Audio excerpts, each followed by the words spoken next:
ممنونم. خب ببینید، از اونجایی که رهبری حضرت امام رحمت الله علیه مهمترین نقش در پیروزی انقلاب اسلامی داشته، به شکل تفصیلی میخوایم به زندگی و زمانه اندیشه سیاسی و رهبری سیاسی ایشون بپردازیم. سید روح الله خمینی در اول مهر 1281 شمسی 20 جمادی الثانی 1320 یا 24 سپتامبر 1902 در شهر خمین و در خانواده اهل فضیلت و علم زاده شد. این خاندان به میر حامد حسین صاحب کتاب معروف ابقات الانوار نسب می‌بردند. پدر بزرگ حضرت امام رحمت الله علیه آقا سید احمد به دعوت مردم خمین در این شهر ساکن شدند و تا هنگام درگذشت مرجع و ملجأ مردم اون دیار بودند. پس از ایشون فرزندشون آقا سید مصطفی هم برای رفع حوایج شرعی به یاری بی‌پناهان و جهتمندان می‌پرداختند و همین امر باعث شد خشم و کینه قوانین محلی بر ضدش برانگیخته بشه، تا اینکه در ذی‌قعده 1320 در حالی که 5 ماه از عمر امام می‌گذشت ایشون رو به شهادت رسوندند.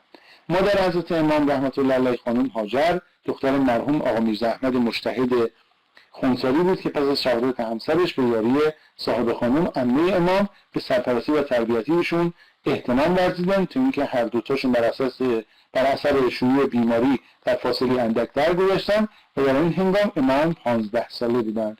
ایشون تحصیلات ابتدایی رو در خمین آغاز کردند. در سن 19 سالگی به حوزه علمی عراق یا عراق عجم که به حضور آیت الله خایری رونق یافته بود مهاجرت کردند. خب این گوشه از زندگی امام بود. حالا ببینیم اندیشه های سیاسی ایشون رو در واقع با هم مرور بکنیم. با 3 محور اندیشه سیاسی حضرت امام قابل بررسی هستش. اولین نظریه نفی سلطنته که سلطنت پایدارترین شکل حکومت در ایران بوده. این ساختار تا مشروطیت استوار و محکم به حیات خودش ادامه داده، به نحوی که در ذهنیت و اندیشه ایرانی کمتر تردیدی درباره اون وجود داشت.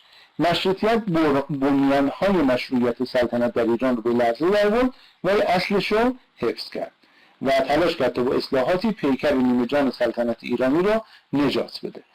اما امام خمینی تو مبارزات خودشون اصل رو بر چی گذاشتن؟ بر نفی سلطنت و اصلاح ناپذیری اون. یعنی گفتن آقا جان سلطنت اصلاح پذیر نیست. هر گونه پیشنهادی را هم که برای بقای ساختار سلطنتی بود مردود شمردن.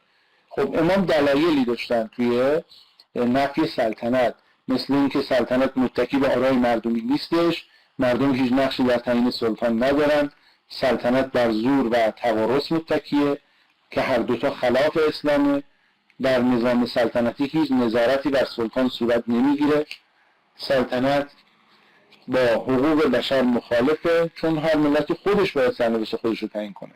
سلطنت در ایران ماهیتی ظالمانه داره و سلطنت نظامی کهنه و ارتجاعی و اون هم از بدترین نوع ارتجاع.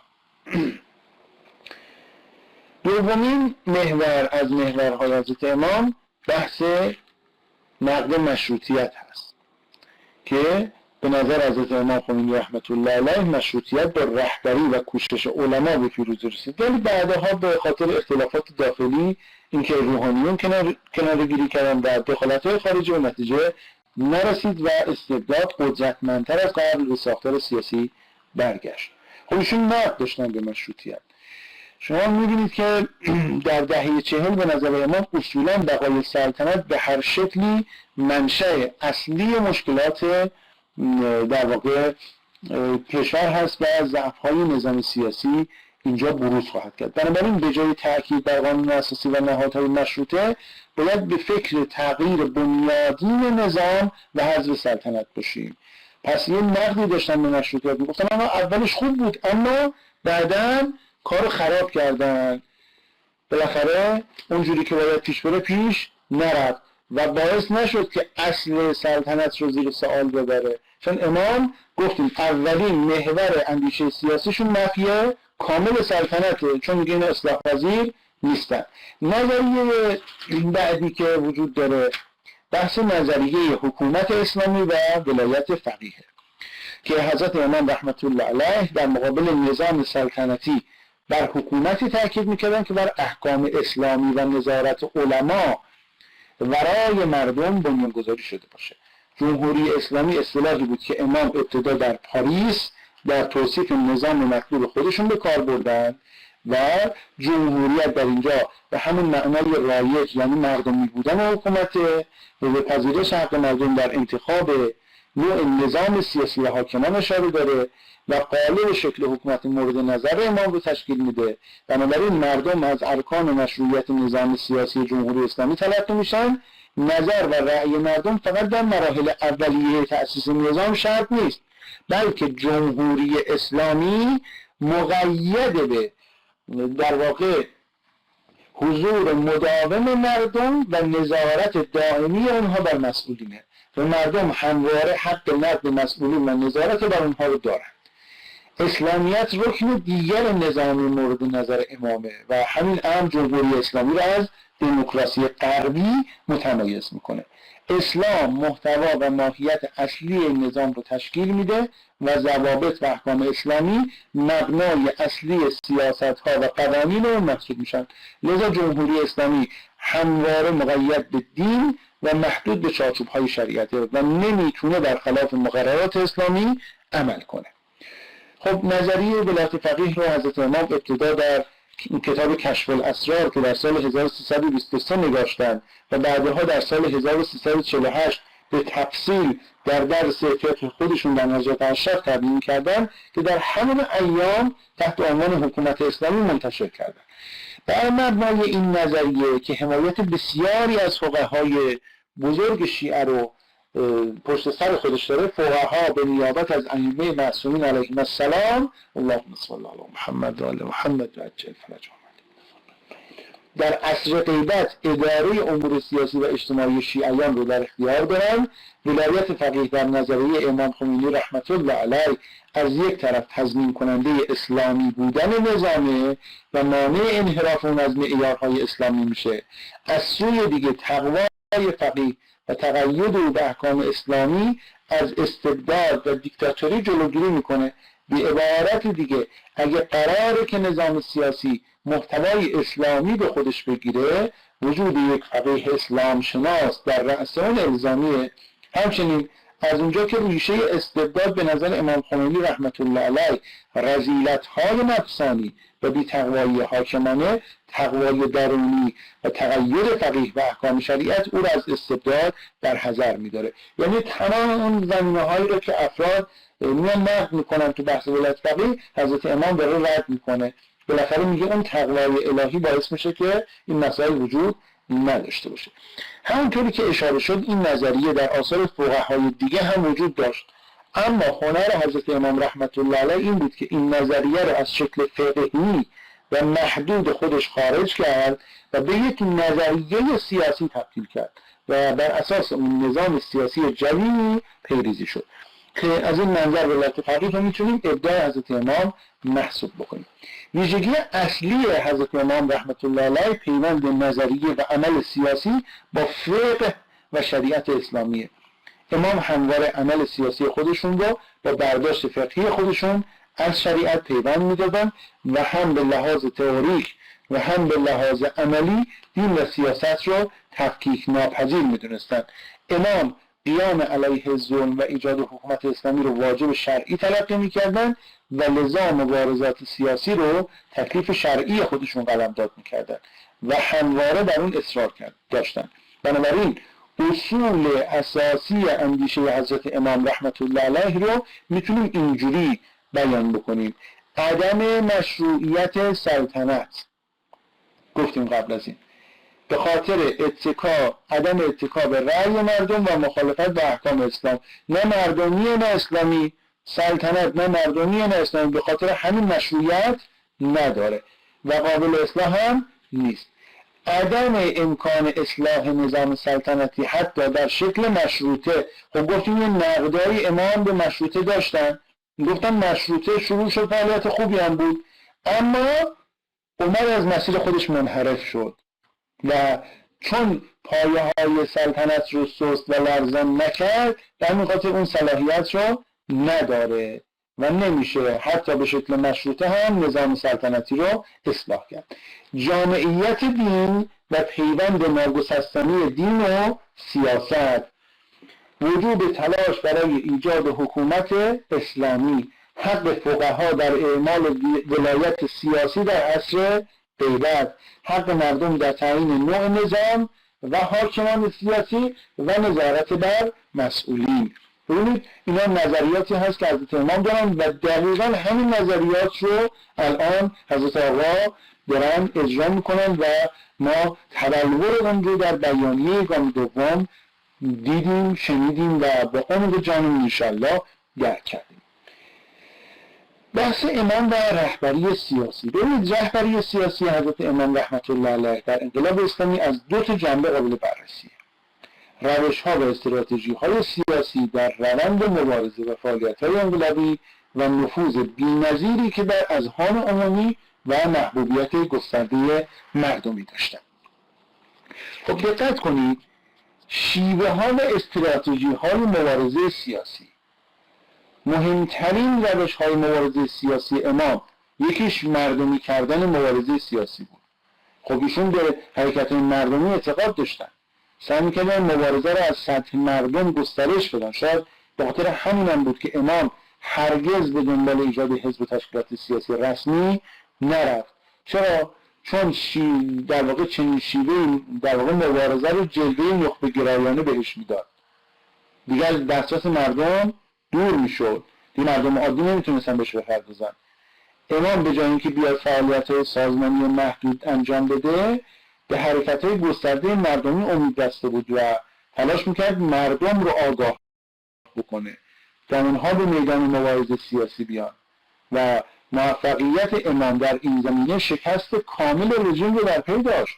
اصولا امام در طول زندگی سیاسی خودشون همواره به مردم اعتماد داشتن، هیچ کجا نبود که اعتمادشون نسبت به مردم سلب بشه. خب مبارزه سیاسی رو وسیله‌ای برای خدمت به مردم می‌دونستن ایشون و خودشون رو خدمتگزار اونها تلقی می‌کردن و سعادت رستگاری مردم رو می‌خواستن. در مقابل مردم هم به امام اعتقاد داشتن، سخن ایشون رو با جان و دل میپذیرفتن و این اعتماد متقابل مهمترین عامل موفقیت حضرت امام رحمت الله علیه در رهبری سیاسی بود. خب امام ثابت کرد که میشه صادقانه به مردم اعتماد کرد و به خواست اونها احترام گذاشت و همیشه محبوب اونها باقی موند. بحث بعدی از روش‌های و شیوه‌ها و استراتژی‌های مبارزه سیاسی حضرت امام مذهبی کردن مبارزه بود. خب امام رحمت الله علیه مبارزه سیاسی علیه دولت ظالم رو تکلیف شرعی خودشون می‌دونستن و بنا به نظر فقهی خودشون به فعالیت سیاسی رو آوردن و همین دیدگاه رو به پیروان خودشون هم منتقل کردن. خب مذهبی شدن مبارزه باعث میشد سختی‌ها و مرارت‌های اون همیشه با اجر اخروی همراه باشه، مرگ در این راه شهادت باشه و به همین دلیل مبارزان مذهبی شجاعانه به استقبال مرگ میرفتند، از مقابله با نیروهای مسلح هراسی نداشتند. در غیر این صورت چطوری ممکن بود مردم با دست خالی در مقابل ارتش قدرتمند رژیم سفارایی کنند و مرگ رو اینجوری پذیرا باشند؟ خب شهادت مهمترین سلاح نیروهای مذهبی بود و تا زمانی که مبارزان مرگ رو افتخار خودشون می‌دونستن امکان در هم شکستن مقاومت اونها وجود نداشت. بحث بعدی پرهیز از مشی مسلحانه است. حضرت امام در مبارزه علیه رژیم هیچ موقع از مشی مسلحانه به عنوان استراتژی مبارزه سیاسی استفاده نکردند. خب حضرت امام می‌دونستن که این شیوه مبارزه با رژیم کاملا مسلح پهلوی بیفایده است. نقطه قوت رژیم نیروهای مسلح بود. هر گونه حرکت مسلحانه خب با خشونت زیاد سرکوب میشد. علاوه بر این حرکت مسلحانه کاربرد خشونت توسط رژیم رو توجیه میکرد. خب آقا وقتی که انقلابیون بیان اسلحه به دست بگیرن، بیان توپ و تانک بیارن وسط میدون، خب دیگه اینجا میشه میدون جنگ دیگه. خب اگر نیروهای رژیم هم شروع بکنن به مقابله با مثل دیگه، این در واقع اگر خشونتی هم توسط رژیم انجام میشد توجیه میشد و چهره مبارزان خدشه‌دار میشد. بنابراین حضرت امام رحمت الله علیه به جای روی بردن به جنگ‌های چریکی، ترور و جلوه‌های مختلف مشی مسلحانه اومدن حرکت مسالمت آمیز مردمی رو پیگیری کردن. خب مهمترین دلبه مبارزه سیاسی در انقلاب ایران تظاهرات آرام و مسالمت آمیز هست. در واقع انقلاب ایران انقلاب راهپیمایی و تظاهرات مردمی بود و اثری از جنگ خشونت از طرف مردم دیده نمیشد. خب امام با درک این نکته که رژیم پهلوی به ارتش قدرتمند خودش وابسته است، با پرهیز از رویارویی مسلحانه عملا رژیم رو در رویارویی با مردم که حالا بی سلاح هستن ناتوان کرد. ببینید نیروهای نظامی که حالا برای جنگ مسلحانه آموزش دیدن در رویارویی با مردم بی دفاع روحی خودشون از دست میدن، دچار سردرگمی اختلاف میشن. خب از یه طرف امام تلاش میکرد که نظامیان رو بیاد از صفوف هواداران رژیم جدا بکنه و امام با تاکید بر فساد و وابستگی رژیم پهلوی از نظامیان میخواست که به مردم بپیوندن. بسیاری از سربازان در پی دستور امام رحمت الله علیه از پادگان‌ها فرار کردند، به مردم پیوستند و فرماندهان بلند مرتبه ارتش هم در وفاداری به رژیم دچار تردید شدند. امام عملاً نقطه قوت رژیم دستکار انداخت. خب در عمل هم شیوه مسلحانه که عمدتاً از سوی گروه‌های چپگرا اتخاذ می‌شد جز دستگیری و اعدام چریک‌ها حاصلی در بر نداشت. خب ما می‌بینیم که بالاخره این مشی مسلحانه باعث نابودی نیروها می‌شد و امام خیلی هوشمندانه از این مشی مسلحانه خودداری کرد. بحث بعدی حفظ اتحاد و انسجام هست.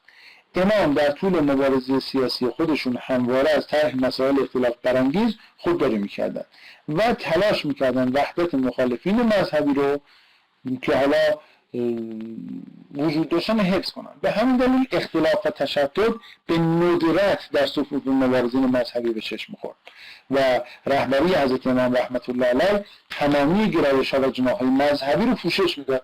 البته امام از آغاز مبارزه را خودش از یه سری گروه‌ها جدا کرد. گروه‌های غیر مذهبی بودن، هیچ موقع هم بهشون همراه نشد. یعنی این نبود که خب بیاد بگه حالا هدف وسیله رو توجیه میکنه دیگه هر کسی اومد بیاد فقط ما جبهه‌مون تقویت کنیم. اینجوری نبود. از ابتدا مارکسیست ها رو طرد کرد. خب اینا به رغم داشتن وجهه ظاهرا مذهبی ما می‌بینیم مثلا سازمان مجاهدین خلق چهره مذهبی دارن، خب حاضر به پذیرش اونها نشد از امام. اما در اختلافاتی که گاهی بین نیروهای مذهبی پیش می اومد امام تلاش میکرد که نگذار این تعارضات عمق پیدا بکنه.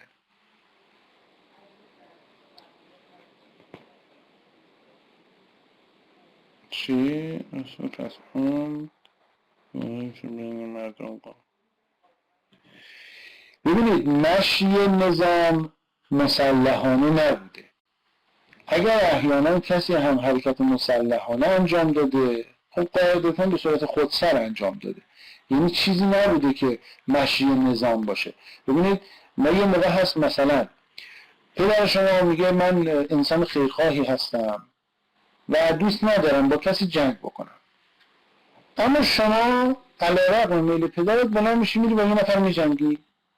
خب شاید دلایلی هم برای خودت داشته باشه، اما اگر به پدر شما رجوع بکنم میگن من بهش چیزی نگفتم.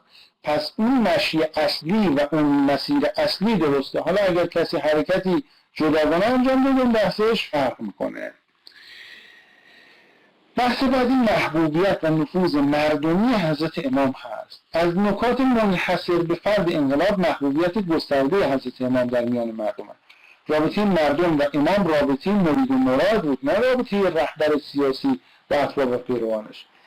امام رو مردم از جان و دل دوست داشتن و مطیعش بودن. بنابراین امام به معنای واقعی رهبر دینی بود و رهبر معنوی محسوب میشد. خب در تبیین پایگاه مردمی و محبوبیت گسترده امام عوامل متعددی رو میشه برشمرد. اولین عاملش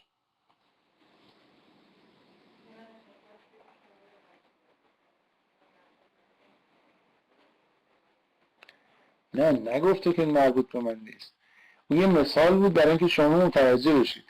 مثلا پدر شما میاد گوش شما رو میپیچونه میگه پسرم نرو دعوا کن، شما دوباره میری دعوا میکنی، میگیره تو خونه زندانیت میکنه، بعد که آزاد میشی میری دوباره این کار انجام میدی. ببین شما یه دعوا کردی دیگه، درسته؟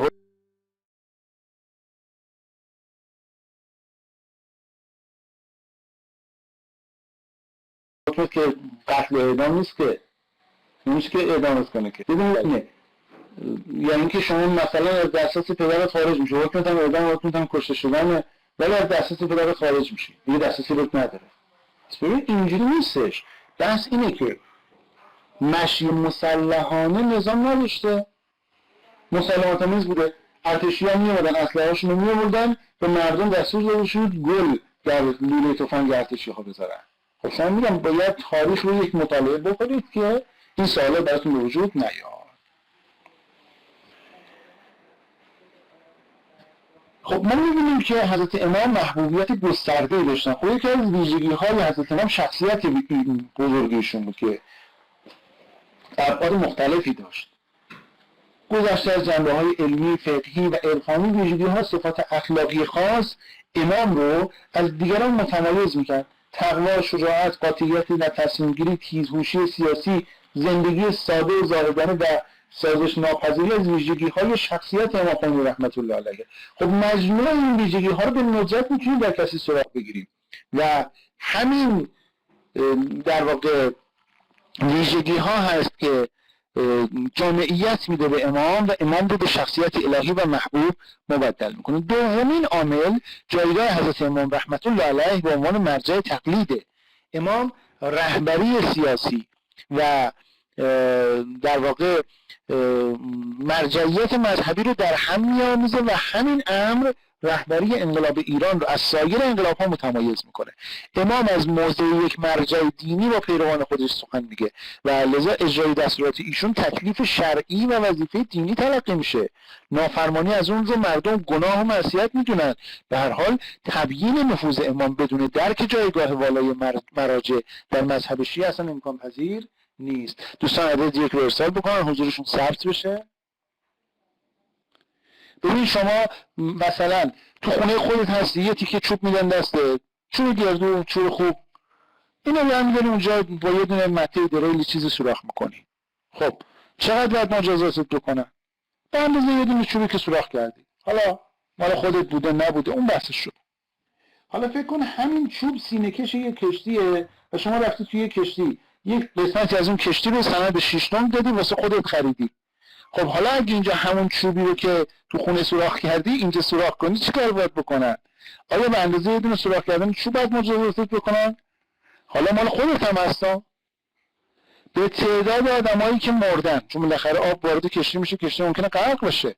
به تعداد آدمایی که مردن، به تعداد آدمایی که مجروح شدن، به تعداد خانواده‌هایی که داغدار شدن، به تعداد خانواده‌هایی که مجروح دار شدن و باید الان تیمارداری بکنن، نگران شدن، ترسیدن، وحشت کردن، لکه نفتی که توی دریا افتاده، چه میدونم تعداد ماهیایی که مردن، آسیبی که محیط زیست زده و هزاران چیز دیگه تو رو باید مجازات بکنن. بعضی کارا اثرات بزرگ داره. شما وقتی که حالا کسانی که تو تهران و البرز و بعضی شهرهای بزرگ هستن مترو دارن میدونن ورودی جاهایی که در واقع محل ورود مردم به درب ورودی قطار هست اونجا آجهای آهنی از بین رفته. آقا شما 1000 بارم پاتو بکوبید این آج آهنی از بین نمیره، ولی استمرار و مدت زمان زیاد باعث شده اون آج صاف بشه. درست شد؟ خب پس ببین هر تار مویی که از یک زن مسلمان بیرون میاد، هر نگاهی که به خطا میره به سمت نامحرم، یک ضربه میزنه رو کشتی حیا عفت جامعه. شاید تو بگی آقا من یه دونه نگاه من چیکار راستم میگم من چیکار میکنه؟ آقا من 1000 بارم بکوبم روی این آهن صاف نمیشه. اما وقتی مردم زیاد شدن، تعداد ضربه ها زیاد شد، مدت زمان زیاد شد، اون کشتی قطعا آسیب میبینه. ما هممون تو کشتی حسین نشستیم. تو ایران اسلامی ان الحسین مصباح الهدی و سفینه النجات، تو تمام جهان مردم در کشتی حسین نشستن. هر کجا تو این کشتی نشستی با بی‌حیایی، با بی‌غیرتی، با بی‌عفتی، با اینها بخوای ضربه بزنی به این کشتی، قاعدتاً آسیب میزنی و مردم رو از مسیر و کشتی حسین دور میکنی، غرقشون میکنی تو دنیا. خب اینجا نباید مجازات بشی؟ خب بالاخره دولت اسلامی یکی از وظایفش همینه که بیاد اصول اسلامی رو در جامعه اجرا بکنه. حالا روش صحیح غلط اونم مبحث جداگونه است، ولی اصلش اینه که باید اصول اساسی و اسلامی اجرا بشه تو جامعه. من ببینم چی نوشتید.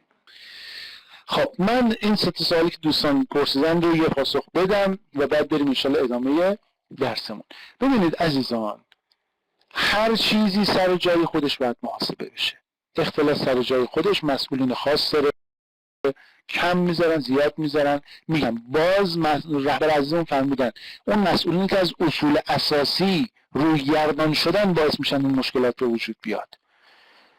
هر حوزه‌ای مسئول مختص به خودش رو داره و هر مسئولی باید در حوزه خودش درست عمل کنه. مثلا مثال میزنم، اگر توی مثلا یک مدرسه معاون اجرایی اون مدرسه کارش درست انجام نده، خب نمره دانش آموزا خراب میشه، کارنامه‌شون به موقع صادر نمیشه و خیلی مشکلات دیگه به وجود میاد. خب آیا این ربطی به معاون آموزشی داره؟ نه. معاون آموزشی کارش ایجاد نظم در مدرسه است.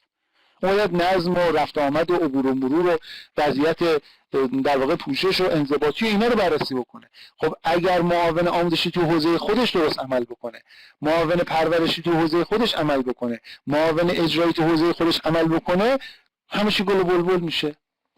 پس ما نمیتونیم بگیم چرا مثلا اینجا درست عمل شده چرا اونجا درست عمل نشده. هر چیزی سر جای خودش ارجحیت داره و هر چیزی باید مسئول مربوطه بر اساس اصول اساسی انقلاب این کار انجام بده. مردم ما میدونن که اصول اساسی انقلاب ما درسته. چرا؟ چون اگر غیر از این بود توی راهپیمایی ها شرکت نمی‌کردن، چون اگر غیر از این بود توی انتخابات ها شرکت نمی‌کردن و این حضوری که در راهپیمایی ها هست، در انتخابات ها هست، در تشییع سردار دلها بوده، در خیلی از مشکلات و گرفتاری هایی که تو مملکت به وجود اومده مردم حضور پیدا کردن. پس اینا اصول اساسی انقلابشون رو قبول دارند و پاش وایسادن و مشکلشون با مسئولین غیر انقلابیه. اینم جواب بعدی. نکته بعدی، ببینید بالاخره خدایی که ما رو خلقمون کرده یه راهی فرستاده واسه ما دیگه. اصلا من خدا نمیگم، ولش کن. یه قدرتی ما رو خلقمون کرده دیگه، درست شد؟ اصلا با دیدگاه غیر دینی نگاه بکنیم. بالاخره یه قدرتی ما رو خلقمون کرده. تو گوشی که دستته میتونی بگی همینجوری درست شده؟ قاعدتا نمیتونی بگی دیگه. میگه آقا یه کارخونه داره، یه سری خانم آقا اونجا کار میکنن، مهندس و چون فلان و دستگاه هست و خب مگه تو تا رفتی اونجا؟ شاید تو عمرت نرفته باشی. نه، اما میگی به حکم عقل باید یه کارخونه باشه، یه سری خانم آقا باشن، یه سری تکنسین باشن، یه سری دستگاه باشه، وگرنه این موبایل تولید نمیشه، این کامپیوتر تولید نمیشه. پس حالا میلیاردها سال داری آدم رو با این شکل میبینی، چشم سر جای خودش، بینی سر جای خودش، گوش سر جای خودش، دهان سر جای خودش، همه چیز سر جای خودش. اگه تفاوتی هم بین انسان و زن و مرد هست و اینا تو تکامل هم دیگه است. خب میلیاردها سال داری این خلقت واحد رو میبینی، پس خالقشون یکیه. خب یه دونه خالق ما داریم. حالا اسلام اسمش میذاره الله، یهودیت میذاره یهوه، چه میدونم مثلا اون یکی میذاره یه چیزی دیگه، ایرادی نداره، اسمه. ما با اسم کار نداریم که، با اون حقیقت کار داریم. خب این حقیقتی که اینقدر هوشمنده که من انسان رو با این هوشمندی ویژه آفریده که میتونم خلق بکنم، میتونم بسازم، زمین آسمون ها در اختیار منه، میتونم فضاپیما رو بفرستم تو فضا، برم رو کره ماه بشینم، از این ور میتونم برم توی عمق دریاها رو بشکافم. خب قاعدتا اونی که منو خلقم کرده قدرت‌های بیشتر از اینی رو از من داره که تونسته به من القا بکنه اینها رو. درست شد؟ خب این اینقدر هوشمند بوده این قدرته که من رو بر اساس همه نیازهام بهم دست و پا و چشم و گوش داده. همین چشمو ببینید، اگه تو گودی نبود چشمون دم به دقیقه کور میشد. تو گودی قرار داده، بالاش ابرو گذاشته، روش موژه گذاشته، چه میدونم سیستمش یه جوری درست کرده، گوشو پیچ پیچی کرده که صدا وقتی میاد مستقیم وارد مغز نشه، تو این پیچش ها بپیچه، فرکانسش کم بشه. داخل گوش مایع تلخ گذاشته که چه میدونم حشرات اینجور چیزا نتونن وارد مغز انسان بشن، چون از اونجا راه داره به مغز. این همه دقیق کار کرده. بعد میشه ما رو همینجوری الکی رو زمین رها کرده باشه برید واسه خودتون زندگی کنید؟ نمیخواد یه پیغمبری بفرسته، نمیخواد یه راهنمایی بفرسته، نمیخواد یه کتاب بروشوری چیزی بفرسته واسه ما بگه اینجا چه خبره. یه نفر تو گروه واتساپی ادیت میکنه، نمیری لیست زیرو رو بکنی ببینی کی بوده، بعد نمیپرسی هدف این گروه چیه، نمیگی چرا من عدم کردی.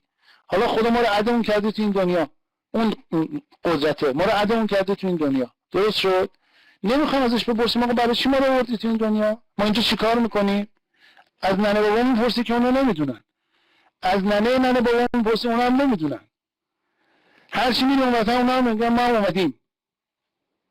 خب باید اون قدرتی به ما جواب بده چرا ما رو آورده. آقا بنده به عنوان یک مسلمان دارم میگم اون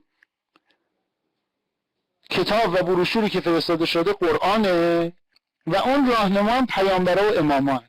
شما میتونی مثل اینا پیدا بکنی، بسم الله به ما معرفی کن، ما رو از سردرگمی در بیار. حالا شما میگی آقا جان ما به حق این بقیه ناحقن. و بالاخره این خالقی که ما رو خلقمون کرده که ما بهش میگیم الله، میگیم خدا، شما بگو کیه تا ما بریم ازش پیروی بکنیم. این بحث ما اینه، بحث عقلیه. خب روز قیامت که بشه میپرسن آقا جان دنبال کدوم راه رفتی، کدوم مسیر رو طی کردی، به چی رسیدی با عقلت؟ آقا وقتی من میبینم 14 معصومه که من بهشون اعتقاد دارم کارشون اونقدر درسته، حتی الان بعد از به اصطلاح مرگشون هنوز منشأ خیراتن. امام حسین بعد از شهادتش بعد از 1400 سال هنوز داره 20 میلیون نفر آدم جمع میکنه تو کربلای خودش. اهل بیت ما میری تو حرمشون کور مادرزاد میره به اذن خدا شفا میگیره به احترام این بزرگواران و میاد بیرون. من میبینم گرفتاری هام رو وقتی میبرم در خونه رقیه 3 ساله، این خانم منو دست خالی بر نمیگردونه. خب چرا نباید بهش اعتقاد داشته باشم؟ وقتی الله رو صدا میکنم در ورای همه سختی ها و تنگناها و مشکلاتی که هست برای من راه باز میکنه، از تو نشدنی ها راه باز میکنه. خب چرا نباید برم دنبالش؟ خب من دارم اینو معرفی میکنم به جهانیان، اونا چیزی دارن بالاتر از الله، بالاتر از اهل بیت، بیارن به ما ارائه کنن، این قدرت هم داشته باشن. بسم الله. ما نمیگیم در دست بپذیرن، دارن رو کنن، بسم الله. نه خب استراحت الان زوده، استراحت میریم انشالله، چون میخوایم بریم برای نماز و نهار، اونجا یه 45 دقیقه اینجوری ما استراحت میدیم. الان اجازه بدید ادامه بدیم. خب عدد 1 رو ارسال بکنید حضورتون ثبت بشه. عدد 1 رو همه عزیزان ارسال بکنن حضورشون ثبت بشه. خب اینو ما در توضیح سوال دوستمون گفتیم که فهمیدن یعنی ما درست میگیم 9 میلیارد آدم چند میلیارد آدم دیگه اشتباه میکنن. این تو جواب ایشون گفتیم. هر راهپیمایی، هر انتخابات یک همه‌پرسی هست در حقانیت نظام و مردم با مشارکت بالا دارن شرکت میکنن. پس به قول شما که میگی همه‌پرسی بذارن، همه‌پرسی هر ساله چندین مرتبه داره تکرار میشه. خب ادامه بدیم. خب پس پرهیز از مشی مسلحانه هم وجود داشته است. خب تحولات داخلی، خب از عزیزان کسی از تازه به جمع ما پیوسته باشه تو حضور غیاب اولیه نبوده؟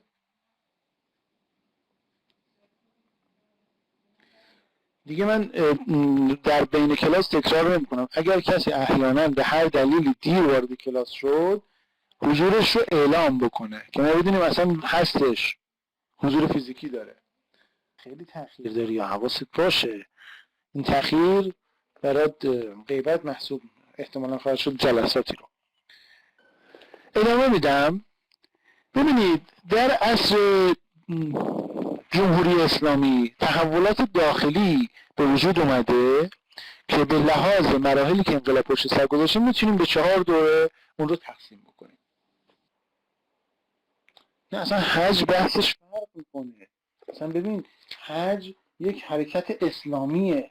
ببین ما از آل سعود بدمون میاد، اما میریم مکه به خاطر اعتقاداتمون، چون میگه اگر کسی مسلمان باشه و آرزوی رفتن به مکه رو نداشته باشه ایمانش مشکل داره. پس ما در تایید حکومت آل سعود بلند نمیشیم بریم حج. درست شد؟ اما حکومت جمهوری اسلامی مردم میرن مشارکت میکنن، چون آرمانهای اصیل انقلاب رو بهش باور دارن. حالا به خاطر دو تا مسئول بی لیاقت و بی کفایت که رویگردانی کردن از اصول اساسی انقلاب، مردم انقلابشون رو رها نمیکنن. پس حج اصلا بحثش فرق میکنه. یعنی الان عربستان اگه قرار باشه یکم بیشتر از این دست از پا خطا بکنه، کشورهای اسلامی میتونن بیان مدیریت رو ازش بگیرن. اصلا شما فکر میکنید چرا این چند سال این اتفاقات توی مکه افتاد؟ ببینید الان جنگ پادشاهانه توی عربستان، هر کدوم هم میخوان حکومت رو در واقع بعد از ملک عبدالله به دست بگیرن. خب ملک سلمان اینو به دست گرفت، درست شد؟ خب حالا اینا برای اینکه اینا رو بی‌کفایت نشون بدن، پادشاه‌های دیگه توطئه کردن، مثلا جر ثقیل انداختن، رفتن چه میدونم فلان، یه سری کارا این شکلی کردن به خاطر اینکه بگن اینا بی‌کفایتن. سازمان کشورهای اسلامی بیاد مدیریت از اینا بگیره، بعد اینا بیان با یک مدیریت جدید، با یک شیوه جدید اینا دوباره به دست بگیرن. جنگ قدرت اونجا. پس ببین جامعه اسلامی داره میره اونجا، اصلا ربطی به حکومت آل سعود نداره. اصلا هیچ کسی رفتن حج رو تایید آل سعود نمیدونه، همه حج رو انجام دستور واجب الهی میدونن. چون مثل نماز خوندن یک بار حج رفتن، حج واجب رفتن به انسان اگه مستطیع باشه واجبه. تو اگه نماز نخونی حرام مرتکب شدی، اگه حج هم استطاعت داشته باشی نری حرام الهی رو مرتکب شدی. پس ربطی به آل سعود نداره. نه حکومت پادشاهی نمیشه. حکومت اون حکومتی ولایت فقیه که شناخت ولی فقیه توسط خبرگانی انجام میشه که با رأی بنده و شما انتخاب میشن. فقیهانی که در حد مرجعیت هستن از طرف بنده و شما وکیل میشن تا بگردن بین مردم ببینن چه کسی به جایگاه مرجعیت و ولایت فقیه شایستگی داره. اینجوری نیستش. عزیز دل من، جناب آقای برقمدی و جناب آقای محمدی و عزیزی که این سوال رو پرسیدید، ببینید ما بخوایم حساب بکنیم هر ساله ما یه دونه انتخابات حداقل داریم، یعنی بخوایم پخش بکنیم انتخاباتامون رو در طول مثلا سالها. خب این انتخابات ها خودش سندیه بر حقانیت نظام و مردم دارن میان. خب چیزی که آزموده شده، چیزی که پرسیده شده، چه باید دوباره پرسیده بشه؟ چیزی که هر ساله داره تجدید پیمان و تجدید بیعت میشه، راهپیمایی‌های 22 بهمن خودش تجدید پیمان با اون آرمان هاست. وقتی مردم دارن میان اعلام میکنن که ما با این انقلاب هستیم، تو راهپیمایی 22 بهمن دارن اینجا به عینه نشون میدن، توهین به شعور اون هاست. ما بخوایم دوباره بپرسیم آیا شما قبول داری؟ مثل اینکه ما بگیم آقا شما مثلا تو این کلاس آقای برقمدی رو قبول دارید به عنوان دانشجوی این کلاس؟ هم میگن آقا قبولش داریم. جشن تولدش هم میشه، همه میان براش کادو میارن. بعد همینه که کادو بردن بگن خب شما قبول دارید که این عضو این کلاسه؟ خب این توهین به شعور این دانشجوها میشه. میگن آقا ما داریم اعلام میکنیم، اگه قبولش نداشتیم که براش مثلا کادو نمیگرفتیم بیاریم، اگه به عنوان یه آشنا به عنوان یه دوست قبولش نداشتیم که این کارو نمیکردیم. چیزی که میگه آنچه این چیزی که عیان است چه حاجت به بیان است. نه چنین چیزی نیست. بنده الان خودم کارمند دولتم، تا حالا یه نفرم نیومده به من بگه آقا مجبوری به رای بدی. مگه چنین چیزی وجود داره؟ این حرفا کدومه؟ نه اینجوری نیستش. ببینید حضرت امام همون ابتدایی که وارد شد، چون میخواست اثبات بکنه که ما برای حکومت نیومدیم، یعنی حکومت برای ما موضوعیت نداره، ما اومدیم احکام الهی را اجرا بکنیم و مردم باید بخوان. به همین خاطر جمهوری اسلامی رو به رفراندوم گذاشت و مردم پذیرفتن و هر ساله مردم دارن در راهپیمایی 22 بهمن این رو تمدید میکنن، خودشون به صورت خودجوش دارن این کار انجام میدن. خب مردمی که دارن هر سال اعلام میکنن، خب توهین میشه به شما. شما دوباره بگیم خب قبول دارید؟ الان مثالش زدم دیگه. خب ببینید عزیزان، ما وقتی که در مورد بحث مشارکت مردم داریم صحبت میکنیم، عواملی موجوده. ببینید ما یک دوره 8 ساله برخی از حالا در برخی از دوره ها، حالا اینجوری بگم شاید بهتر باشه، در برخی از دوره ها مسئولین اومدن در رأس کار که 360 درجه با آرمان های انقلابی اینا فاصله داشتن. حالا ما نمیخوایم خیلی مسائل رو باز بکنیم، خیلی باز صحبت بکنیم. خب عملکرد بعضن منافقانه بعضی از افراد باعث شده که بالاخره مردم وجدانشون آرمان خواهه. ولی خب شاید یک جایی مثلا اون بصیرت ویژه وجود نداشته، به جای اینکه بیان فاصله بذارن بین در واقع فرد و اصل حکومت، حالا اونجا به اشتباه افتادن. یا بعضی ها خواستن برای تنبیه اون مسئول مشارکت نکنن. درست شد؟ خب اینا برمیگرده به اون بحث بصیرتی که ما چرا اینقدر تاکید داریم بیانیه گام دوم خونده بشه، که مردم اگر احیانا میبینن مسئولی روی گردان شده به دنبال اصلاح اون مسئول یا حذفش باشن. فرمان آتش به اختیار اینجا صادر شده که آقا جان اگر یک مسئولی کار رو درست انجام نمیدهد، مردم باید در واقع طبق فرمان آتش به اختیار، طبق قانون کاری بکنن که اون مسئول دیگه نتونه مسئولیت بر عهده بگیره، این مهلت رو نداشته باشه، این فرصت رو نداشته باشه. گفتی چی شد؟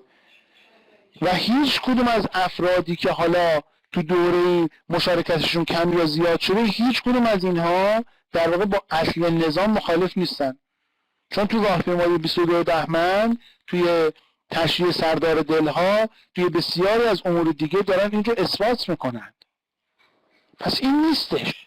ببینید ما مجموع رو باید حساب بکنیم، نه اینکه بیایم حالا یه دوره مثلا چه میدونم مشکلات و مسائل اقتصادی آنچنان بالا گرفت که ما هنوز هم داریم اثراتش رو میبینیم، داریم تاوانش رو پس میدیم. با اینکه خیلی کارها الان صورت گرفته، اما اون نقایصی که در گذشته بوده بسیاری از مشکلات رو برای ما به وجود آورده. مجموع رو باید حساب بکنیم. انشاءالله ما تا ساعت 14 این یک ساعت فرصت میدیم، تا ساعت 14 انشاءالله بریم برای استراحت، میریم برای نماز و نهار و انشاءالله رأس ساعت 14 کلاس رو ادامه میدیم. اگر متوجه شدید از دور ارسال بکنید و در کلاس بمانید. دوستان هیچ کسی از کلاس خارج نشه. گفتم تو سامانه چیزی به اسم استراحت تعریف نشده. ماندگاری صفحتون رو ببرید بالا که در واقع صفحتون بسته نشه خارجی، چون اگر خارج بشید مدت هم طولانی 1 ساعته، ممکنه براتون تأجیل خروج از کلاس بزنه سامانه. بعدا من بیام میخوام حضور غیاب رو بررسی بکنم ببینم براتون سامانه غیبت زده. خب من میخوام یک نگاهی داشته باشیم به کارنامه نظام جمهوری اسلامی که بیش از نزدیک به نیم قرن از پیروزی انقلاب اسلامی میگذره و جمهوری اسلامی در طول این مدت مراحل دشوار و موانع بسیاری رو پشت سر گذاشته.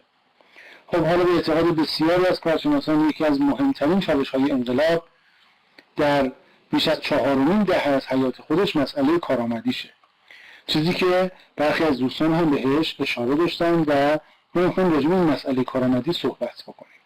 خب سوالاتی قبل از اینکه ما در واقع کلاس رو برای نماز و نهار تعطیل بکنیم، یه سری سوالات به وجود اومد. دوستان بر اساس اون وجدان آرمانخواه خودشون بالاخره سوالاتی رو داشتن. خب یک مسئله کارآمدیه که ما میخوایم در اینجا به صورت مبسوط و علمی بهش بپردازیم. ببینید ما بحثمون همینه، باید مباحثه ما مباحثه علمی باشه و بر اساس آمار و ارقام و اطلاعات درست و صحیح این کار صورت بگیره، به صورت اینکه حالا کسی احساسی حرفی بزنه چیز فایده‌ای نداره. خب ببینید بین صحت و اتقان یک اندیشه اجتماعی و کارایی و توانایی نظام اجتماعی برآمده از اون در پاسخگویی به مشکلات جامعه رابطه مستقیم برقراره. از طرف دیگه کارآمدی یا ناکارآمدی کارگزاران یک نظام سیاسی در اجرای اهداف و آرمان‌های اون میتونه در کارآمد یا ناکارآمد به نظر آمدن نظام و به تبع درست یا نادرست به نظر رسیدن اون اندیشه اجتماعی تأثیر مثبت یا منفی بر جای بگذاره. به هر حال تناسب و ارتباط میان سه مقوله اندیشه، نظام و کارگزاران آن به گونه‌ای برقرار. به طوری برقرار شده که تفکیک بین اونها به خصوص در برابر منتقدانش چندان میسور نیست. پس ما یه اندیشه داریم، یه نظام داریم، یه کارگزاران. پس دفاع از یک اندیشه متعالی یا نظام سیاسی متقن چه زمانی امکان پذیره؟ زمانی که اون اندیشه یا نظام و کارگزارانش در مقام عمل درستی، توانمندی، کارایی، کارآمدی و اثر بخشی خودشون رو به اثبات رسونده باشن. خب نظام جمهوری اسلامی به عنوان ثمره عملی انقلاب اسلامی هم از این قاعده مستثنا نیست. ببینید ما یک انقلاب اسلامی داریم و یک جمهوری اسلامی. ببینید یکی از ثمرات عملی در واقع انقلاب اسلامی نظام جمهوری اسلامی و نظام مردم سالار دینی درست شد. خب حالا این از این قاعده مستثنا نیستش. بالاخره وقتی میخوایم بررسی بکنیم باید این مسائل رو در نظر بگیریم. اگه قراره نقدی بکنیم باید این مسائل رو در نظر بگیریم و بعد نقدهامون علمی باشه. خب حالا ما میخوایم این نقدهای علمی رو با هم دیگه یاد بگیریم، بفهمیم و ببینیم که آیا تا الان اگر ما میومدیم کارآمدی نظام رو یا مسئولانش رو یا چیزهای دیگر رو زیر سوال میبردیم یا ازشون دفاع میکردیم، آیا بر اساس و مبانی علمی این کارو میکردیم یا اینکه نه بر اساس حدس و گمان ظن خودمون؟ ببینید نه اون کسی که از روی حدس و ظن و گمان خودش میاد دفاع میکنه از این انقلاب کارش درسته، نه اون کسی که میاد بر اساس حدس و گمان و ظن خودش اونو نقد میکنه. هر دوتاشون کارشون باطله. اما اون کسی که میاد نقدش یا تاییدش بر چیزی بر اساس اصول علمی و پذیرفته شده عقلانی و اصول متقن و درست هست، این کارش قابل تأمله. حالا میتونه درست یا غلط بشه که اون در بوته نقد قرار میگیره و این نقدها قاعدتاً جمهوری اسلامی هر کجا این نقدهای منصفانه رو ببینه طبق نظر مقام معظم رهبری مجدد الله العالی، ما این رو به عنوان یک هدیه الهی میدونیم. چون نقدها اگر صحیح و درست و علمی باشن میتونن به ما کمک بکنن که مسیری رو که داریم میریم در واقع این مسیرهای ناهموارش رو بشناسیم و بر اساس اونها خدماتمون رو تصحیح بکنیم. خب امروزه در بروز مجموعه‌ای از مشکلات در جامعه ما حالا تو سالهای پس از انقلاب به تدریج یه زمینه ایجاد کرده. بعضی بگن آقا حکومت دینی ناکارآمده. خب مشکلات چیه؟ برخی از مشکلاتش مثلا محاسبه و فشارهای اقتصادی غرب به خصوص آمریکاست. نمیخوام بگم همش اینا. ببینید رهبران فرمودن ما مشکلات در واقع چالش‌های درونی داریم. ببین ما اگر خوب بیانیه رو بفهمیم اصلا کل این درس رو فهمیدیم. بعد فرمودن که چالش‌های در واقع بیرونی اگر چالش درونی نباشه هیچ مشکلی رو ایجاد نمی‌کنن. یعنی هرچی هست تو خودمونه. مسئولین باید بیان بر اساس اصول اساسی انقلاب عمل کنن. اما ما داریم مسائل تیتروار میگیم، چه چالش‌های درونی چه چالش‌های بیرونی. حالا تا اونجایی که میسور باشه و امکانش باشه بیان میکنیم به اندازه‌ای که زمانمون اجازه بده. محاصره و فشارهای اقتصادی غرب به خصوص آمریکا، روند سریع افزایش جمعیت کشور در دهه اول انقلاب، جنگ تحمیلی 8 ساله و خسارات فراوان ناشی از اون، ترور بسیاری از مسئولان کارآمد و مؤثر نظام، کاهش تولید و صدور نفت، تغییر الگوی مصرف جامعه، تورم جهانی، ساختارهای نامناسب اجتماعی و اقتصادی به ارث رسیده از رژیم گذشته، جنگ روانی و تبلیغاتی و تهاجم فرهنگی جهت ایجاد شکاف بین مردم و نظام اسلامی و به هدر رفتن استعدادهای انسانی کشور و غیره. درست شد. خب از اونجایی که رویکرد ما در این مبحثی که داریم خدمتتون میگیم عملکرد نظام جمهوری اسلامی با توجه به معیارهای مادی و غیر معنوی و غیر ایدئولوژیکه، دستاوردهای معنوی و تأثیرات فرهنگی انقلاب اسلامی رو دیگه بررسی نمی‌کنیم که اگه قرار بشه اونها رو هم بررسی بکنیم قاعدتاً خیلی بیشتر از اینها ما جلو هستیم. اما ما فعلا کار با امور مادی غیر معنوی و غیر ایدئولوژیک داریم. درست شد که دیگه کسی نگه خب حالا مثلا اون موقع نماز جمعه نبوده الان نماز جمعه هست، اون موقع نماز جمعه مثلا یه دستاورد دینیه. هرچند همین دستاورد باعث اتحاد و انسجام بیشتر ایرانیان شده، به طوری که نماز جمعه ها مرکزی شده برای ظلم ستیزی، مرکزی شده برای اینکه برخی از مسئولینی که ناکارآمد هستن سر جای خودشون بشینن و حالا مسائل دیگه. ولی ما عملا فعلا کاری به مسائل معنوی نداریم. فقط اینجا میخوایم امور مادی غیر معنوی و غیر ایدئولوژیک رو بررسی بکنیم. خب مواردی که ذکر میکنیم بر اساس معیارهای کمی و مادی که مورد پذیرش عموم مردم با هر سلیقه و عقیده‌ای باشه. درست شد؟ اینو بر این اساس تنظیم کردیم و بریم بیان بکنیم. به نظر میرسه که کارنامه عملکرد نظام جمهوری اسلامی و کارگزاران اون با توجه به تغییر عمده شرایط و تقلیل محسوس درآمدهای ارزی کشور در سالهای پس از انقلاب با عنایت به حجم کارهای انجام شده در این مدت مصداق کلی کارآمدیه.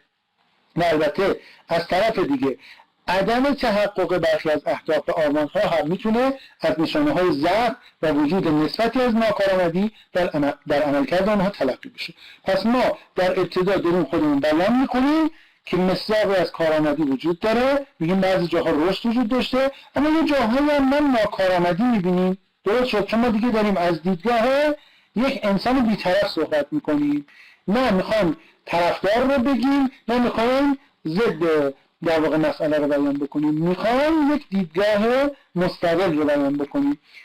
خب به عبارت دیگه این عمل کرد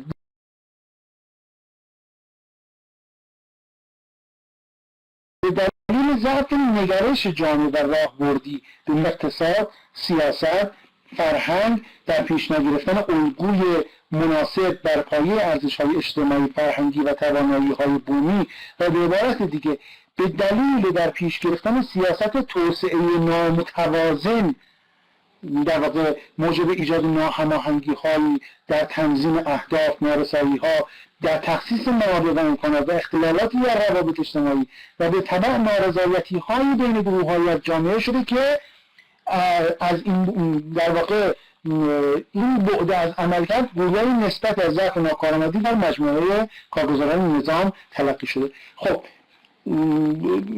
ببینیم اول مفهوم کارآمدی چیه؟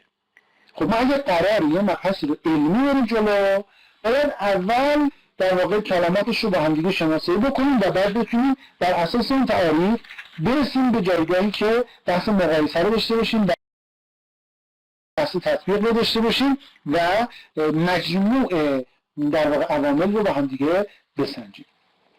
ببینید واژه کارآمدی دارای تعاریف متعددیه. یکی از عمده‌ترین این تعاریف کارآمدی رو موفقیت در راه تحقق اهداف با توجه به امکانات و موانع میدونه. خب از این رو کارآمدی هر سیستمی بر اساس 3 شاخصه اهداف، امکانات، موانع. پس ببینید بر اساس این تعریف ما یه اهداف داریم، یه امکانات داریم، یه موانع داریم. یعنی باید این 3 رو در نظر بگیریم که بحث کارآمدی رو بتونیم تعریف کنیم. درست شد؟ این تا اینجا.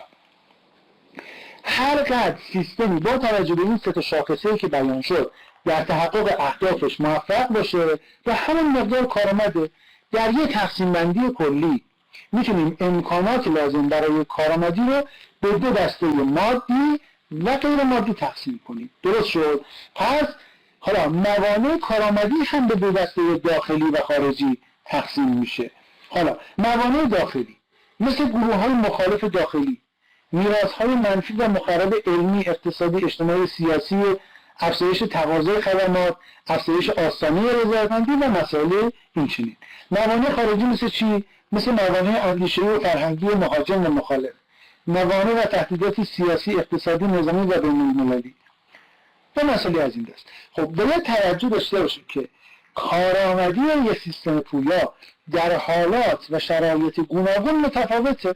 برای مثال یه نظام سیاسی در واقع امر زمانمند و دارای مراحله، در زمانهای مختلف میتونه از امکانات، موانع و اهداف مختلف برخوردار بشه. پس کارآمدی نظام سیاسی رو باید در شرایط و مراحل گوناگون جایگزینی، استقرار، تثبیت اولیه، گذار و ثبات به طور جداگانه بررسی و ارزیابی بکنیم. در واقع کارآمدی کل برابر با برآیند کارآمدی‌های مراحل گوناگونه، یعنی مراحل مختلف انقلاب رو ما باید بررسی بکنیم. اگر میخوایم کارآمدی کل رو به دست بیاریم ببینیم درصد کارآمدی در اینها چقدره، اینا رو با هم جمع بزنیم، تقسیم بر تعداد کنیم، میانگین بگیریم و اون میانگین میشه کارآمدی کلمون. درست شد؟ پس ما نمیتونیم مثلا شرایط ابتدای انقلاب رو با انتهای انقلاب یکی بدونیم. خب این شرایط خیلی با هم متفاوته. پس ما باید یک برآیند کل از کارآمدی دریافت بکنیم. پس لذا از کارآمدی یا ناکارآمدی، کارآمدی یکی یا برخی از اجزا در یک سیستم مرکب و پیچیده، نمیتونیم کارآمدی یا ناکارآمدی اون سیستم رو نتیجه بگیریم. ببینید کارآمدی کل در سیستم های مرکب برابر به حاصل جمع کارآمدی اجزا. بنابراین اگرچه در یک سیستم پیچیده وجود عیب و نقص محتمل طبیعیه، ولی روند کلی و برآیند مجموعه عملکردها و تلاش‌های صورت گرفته تعیین کننده میزان کارآمدی اونه. نکته مهم در اینجا اینه که وجود کارآمدی اگرچه یک موضوع عینیه، احساس وجود کارآمدی یک موضوع ذهنیه. این دوتا رو خیلی باید بهش دقت بکنید. ببینید کارآمدی یک موضوع عینیه، یعنی چی؟ شما باید کارآمدی رو ببینید دیگه. آقا جان خونه گرون نباشه، ماشین گرون نباشه، امکانات اینجوری نباشه، خب اینو شما در عین یه چیز دیگه میبینید. درست شد؟ اما احساس وجود کارآمدی یک موضوع ذهنیه. الان توضیح میدم جلوتر یعنی چی. پس لازم هست با اطلاع رسانی صحیح از اقدامات انجام گرفته از ذهنیت سازی منفی در افکار عمومی جلوگیری بشه. ببین مثلا یه نفر میاد میگه آقا جان عذر میخوام ببخشید، چای دستشویی خونه رو میبینه، یه مجتمع چای دستشوییشون میبینه، میگه این چی اینجا گذاشتید؟ یه چاه عمیق، هر کسی بیاد بیفته توش. بعد از این طرف میاد عذر میخوام ببخشید کثافت‌ها رو درش میبینه، میگه یه چاه درست کردید مردم میکنن توش بیفتن، حالا توش میفتن نداره، میشه یه جوری هضمش کرد، بالاخره یه حسار یه چیزی میذاری. ولی دیگه چرا اینقدر کثیفی توشه؟ این کثیفی ها برای چی اینجاست؟ وقتی میاد برآیند کلی میکنه میبینه عدم وجود این نقصه. پس ما باید کارآمدی کل رو نگاه بکنیم.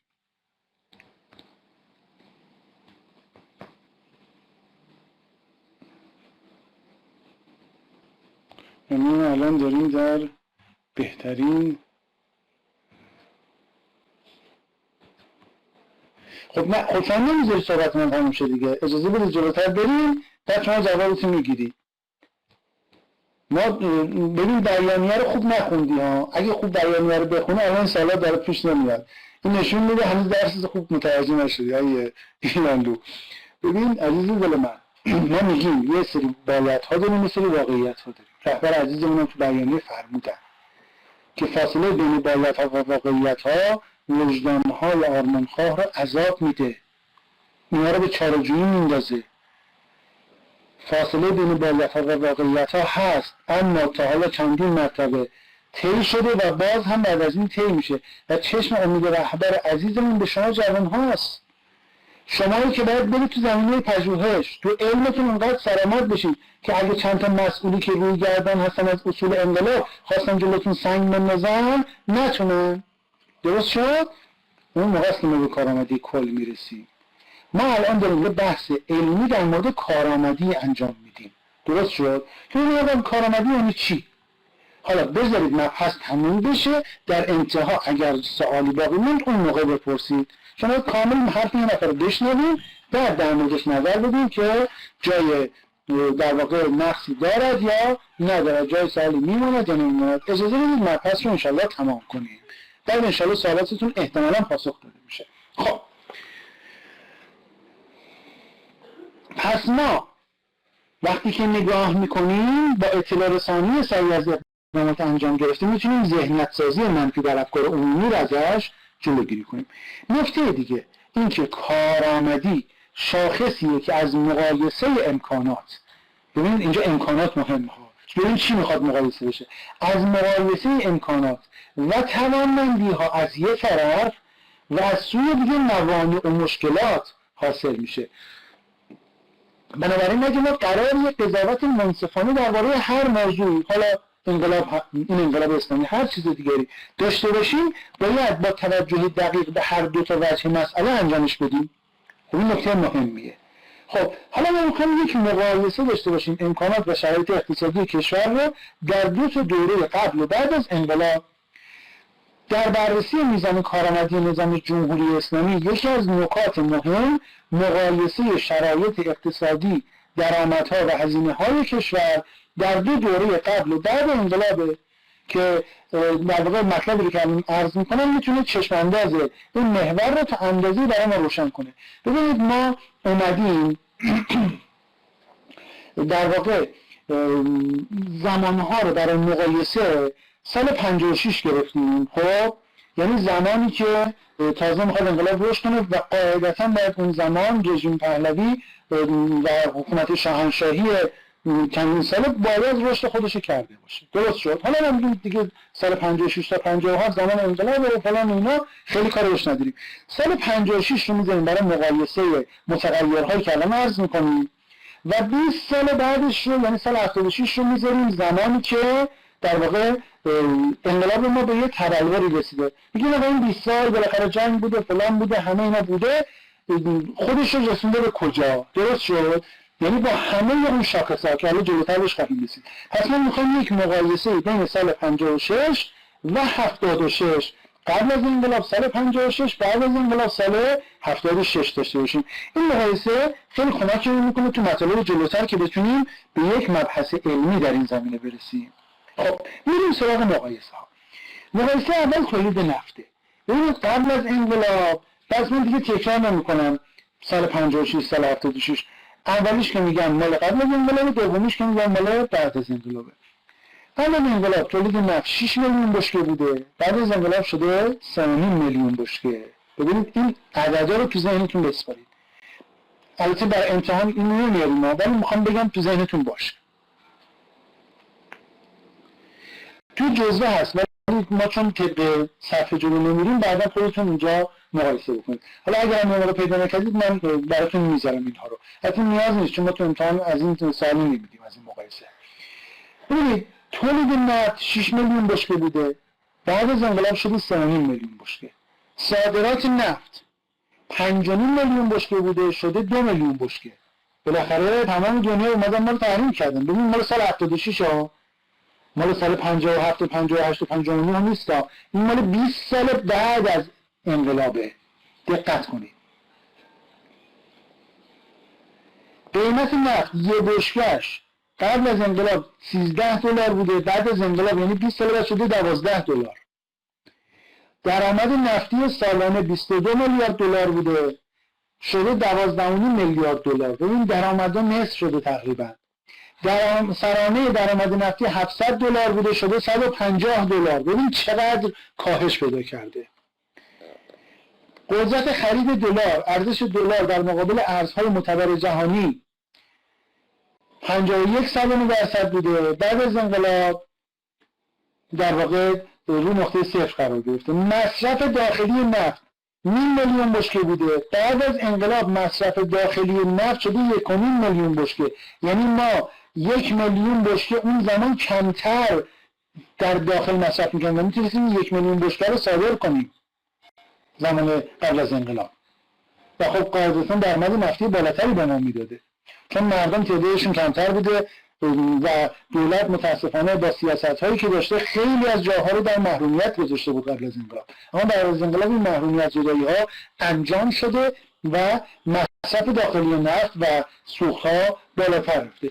خسارات ناخواسته ما در زمان قبل از انقلاب ابداً نداشتیم، اما بعد از انقلاب فقط 1000 میلیارد دلار از جنگ ما خسارات داشتیم. 1000 میلیارد دلار از جنگ سال 76. میدونی چه مبلغی میشه؟ جمعیت قبل انقلاب 33 میلیون نفر بوده، بعد انقلاب شده 64 میلیون نفر، جمعیت هم 2 برابر شده. جمعیت شهری 17 میلیون نفر بوده قبل انقلاب، بعد انقلاب شده 34 میلیون نفر. یعنی جمعیتی که مولد نیستن، جمعیتی که باید یه نفر براشون تولید بکنه اینا بخورن. درست شد؟ جمعیت روستایی نه. قبل از انقلاب 16 میلیون نفر بوده، بعد انقلاب شده 30 میلیون نفر. الگوی مصرف جامعه در قبل انقلاب روستایی و پایین بوده، حالا اینا رو بعداً جلوتر با هم تبیین میکنیم. الگوی مصرف جامعه توی قبل از انقلاب روستایی و پایین بوده، بعد از انقلاب شهری و بالا شده. یعنی مردم دیگه ببین مثلا قبل انقلاب مردم یه دفعه مثلا توی حیاتی 10 تا خانواده 20 تا خانواده داشتن زندگی میکردن. پدر بود، عروس بود، داماد بود، اون یکی داماد بود، اون یکی عروس بود، همه یه جور هر کدوم یه اتاق داشتن زندگی میکردن. ولی بعد انقلاب این حالت نیستش. هر کدوم از بچه‌ها میخوان خودشون مستقل بشن. حالا شما خواهید ازدواج کنید، میگید برن یه دونه خونه مستقل بگیرن، یه دونه آپارتمان مستقل بگیرن.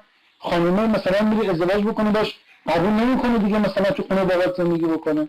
مثلا همه اینا عوامل میاد الگوی مصرف جامعه رو میبره به شهری بالا. سطح توقعات جامعه قبل انقلاب متوسط بوده، بعد انقلاب بسیار بالا رفته سطح توقعات جامعه.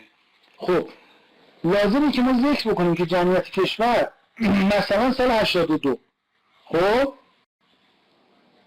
مثلا 5-6 سال بعد از این ماجرایی که ما داریم میگیم، میگیم که رشت زندگی میکنه از آب بکشی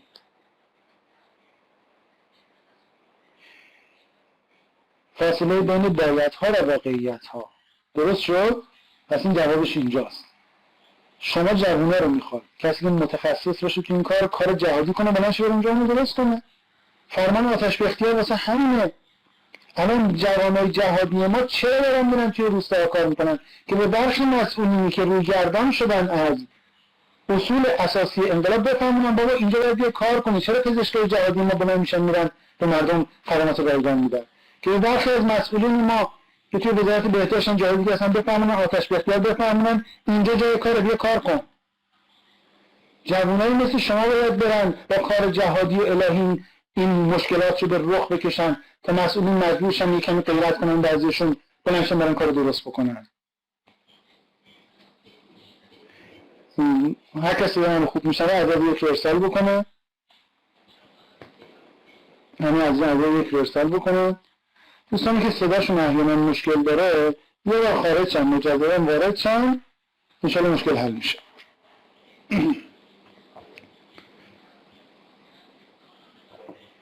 فقط اگه خارج شدید سری برگردید.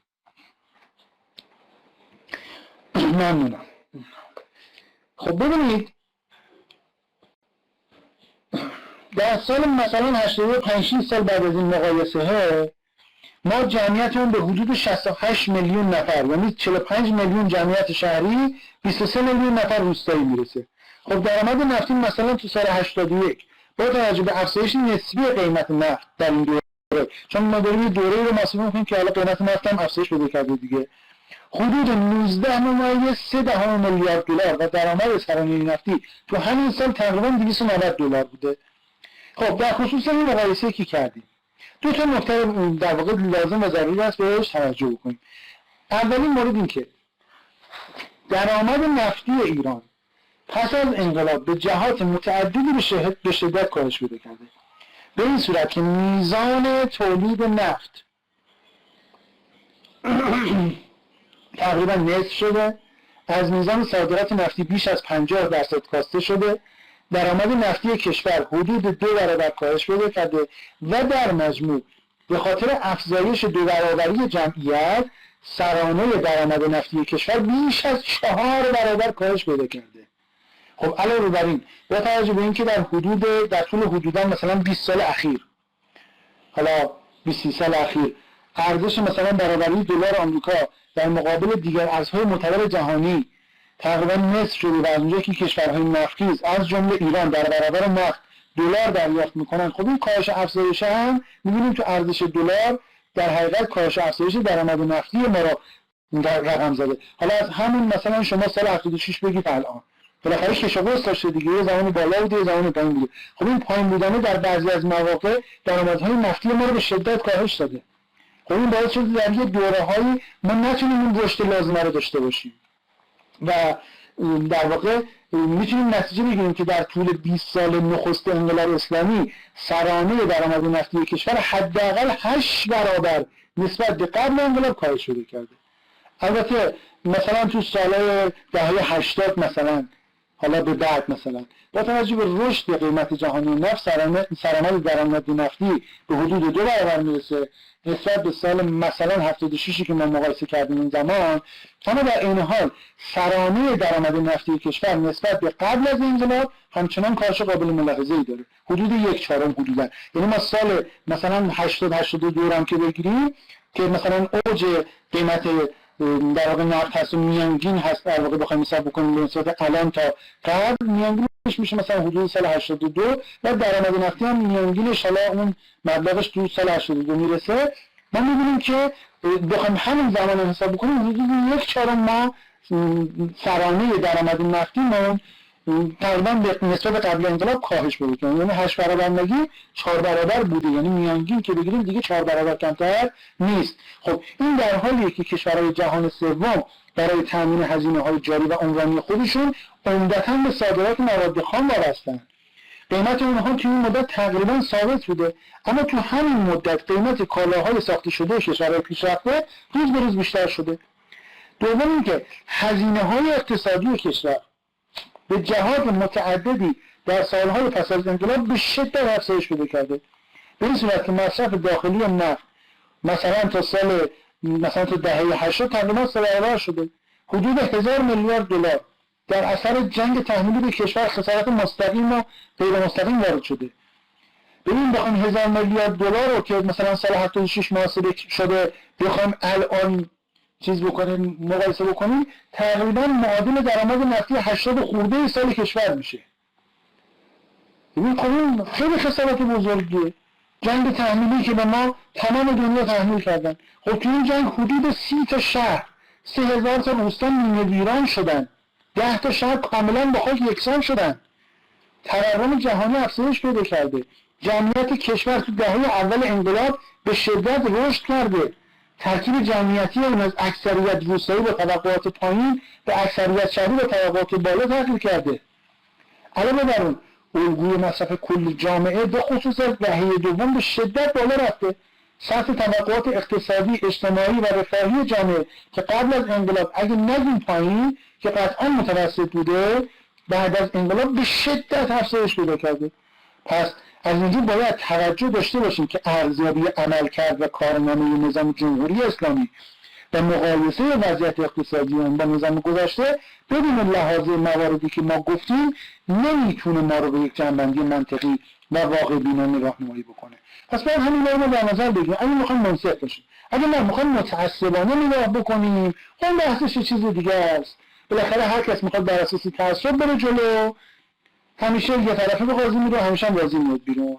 ولی کسی که بخواد منصف باشه یه جاهایی بالاخره باید قبول بکنه کموکاسی، یه جاهایی هم باید قبول بکنه کموکاسی صورت نگرفته.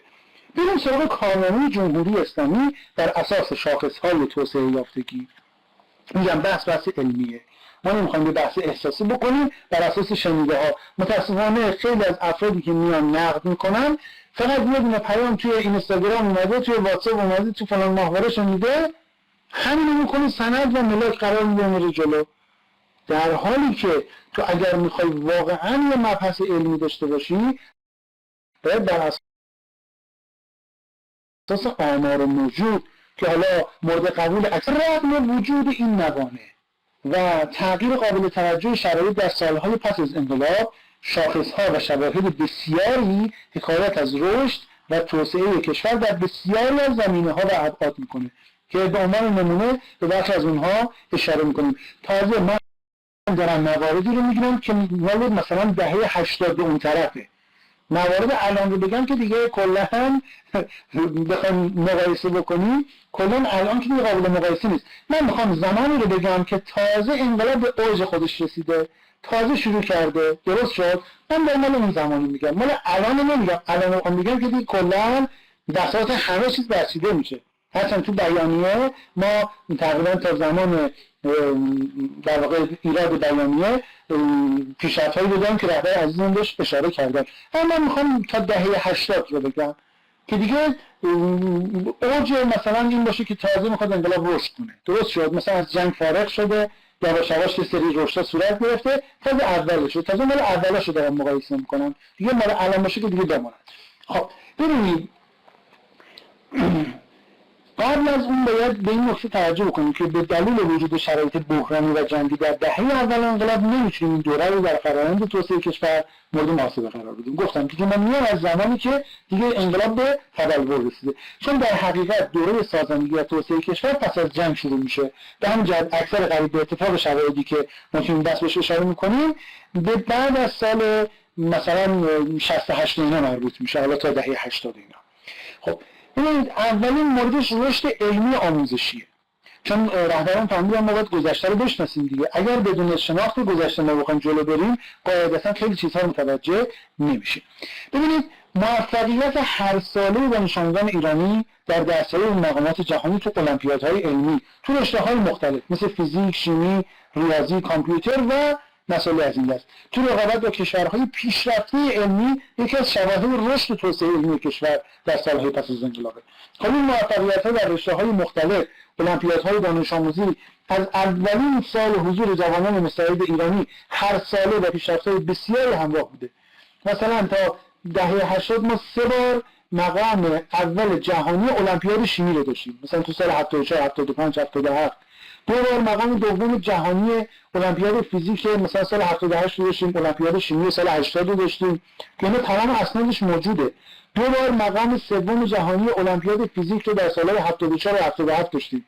از دستاوردهای دانش آموزان ایرانی بالاخره مواردش رو بیان کردیم. خب حاصل شرکت ایران تو المپیادهای جهانی دانش آموزی در طی سالهای مثلا 66 تا 80 در رشته‌های ریاضی، فیزیک، کامپیوتر، شیمی، زیست 57 مدال طلا، 92 تا مدال نقره و 58 تا مدال برنز بوده. خب از جهت رشد کمی در حالی که تعداد دانشجویان دانشگاه‌های کشور قبل از انقلاب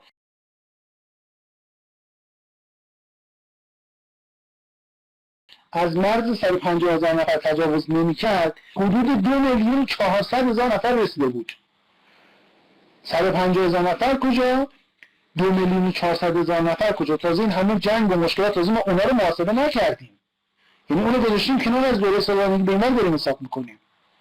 کشوری که تو سال 56 با 33 میلیون جمعیت نیازمند ورود پزشک خارجی از کشورهای در حال توسعه مثل هند، بنگلادش، پاکستان و از این دست بوده، مثلا تو دهه 80 تا دهه 80 با جمعیتی بیش از 2 برابر قبل انقلاب و به تبع این با نیازی بیشتر به پزشک، با مازاد پزشک رو برو بودیم. الان که دیگه اصلا قوقاییه، از کشورهای اطراف میان سراغ ما برای بحث پزشکیمون. خب ببینید، ما در زمینه پزشکی متخصص هم از رقم 7,000 نفر تو سال 57 به رقم 72,792 نفر بیش از 10 برابر تا دهه 80 رسیدیم. که آمار کم نظیریه. از جهت رشد کیفی باید یادآوری بکنیم در حالی که در سال تحصیلی 1358-59 تعداد دانشجویان دانشگاه‌های دولتی در مقطع دکترا فقط 452 نفر بوده، تازه ما اومدیم 58-59 رو حساب کردیم. ما یعنی گفتیم اب نداره، خروجیایی هم که از در واقع زمان طاغوت اومدن تو انقلاب، اونا رو ما گذاشتیم تو حساب طاغوتی‌ها. درست شد؟ میگیم آقا جان، تا سال تحصیلی 58-59 تعداد دانشجویان دانشگاه‌های دولتی در مقطع دکترا فقط 452 نفر بود. تازه بهشون امتیاز هم دادیم، آوانس هم دادیم ما. خب این تعداد تو سال تحصیلی مثلا 80-81 به بیش از 12,000 نفر رسید مقطع دکترا. به عبارت دیگه 26.5 برابر رشد داشتیم. الان که دیگه قوقاییه. اگر بیام آمار دانشگاه آزاد هم مثلا تو همین دهه 80 بهش اضافه بکنیم، بیش از 50 برابر میرسه. خب بر اساس گزارش مؤسسه بین‌المللی اطلاعات علمی ISI ما می‌بینیم که تعداد مقالات علمیه تو همه مقام آوردیم، ولی همه اون هایی که مقام آوردن گذاشتن رفتن خارج. حالا من فکرم بخواست نوشید گذاشتن رفتن کرج. نه اینجوری نیستش. ببینید ما بسیاری از نخبگانمون الان دارن کار میکنن. تهران مقدم ها از کجا شروع کردن؟ چه میدونم مصطفی روشن ها از کجا شروع کردن؟ همین دانشگاه ها بودن، نخبه های همین دانشگاه ها. اینقدر تو علم پیشرفت کردن که دشمن تمام ترور اونها رو داشته و اونها رو ناجوان مردمی ترور کرده.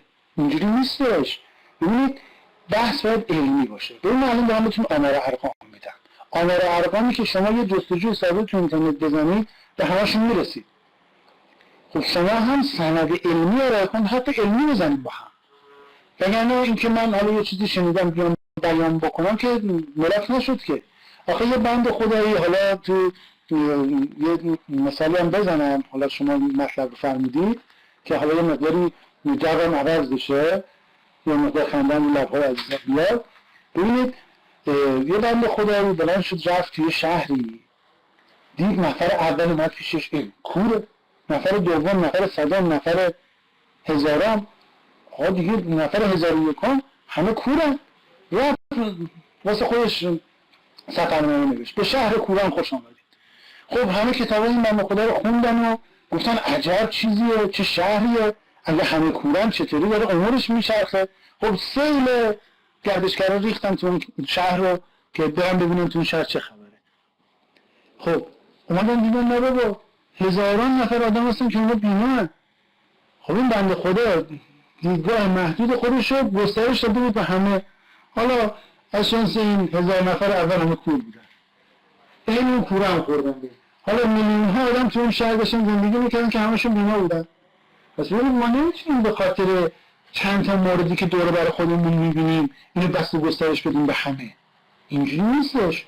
بله یه عده‌ای بنا به دلایل سیاسی، بنا به دلایل اجتماعی، به هر دلیلی ممکنه بالاخره این راه رو رفته باشن، هستن، میبینیم دور برمون، اما این عمومیت نداره.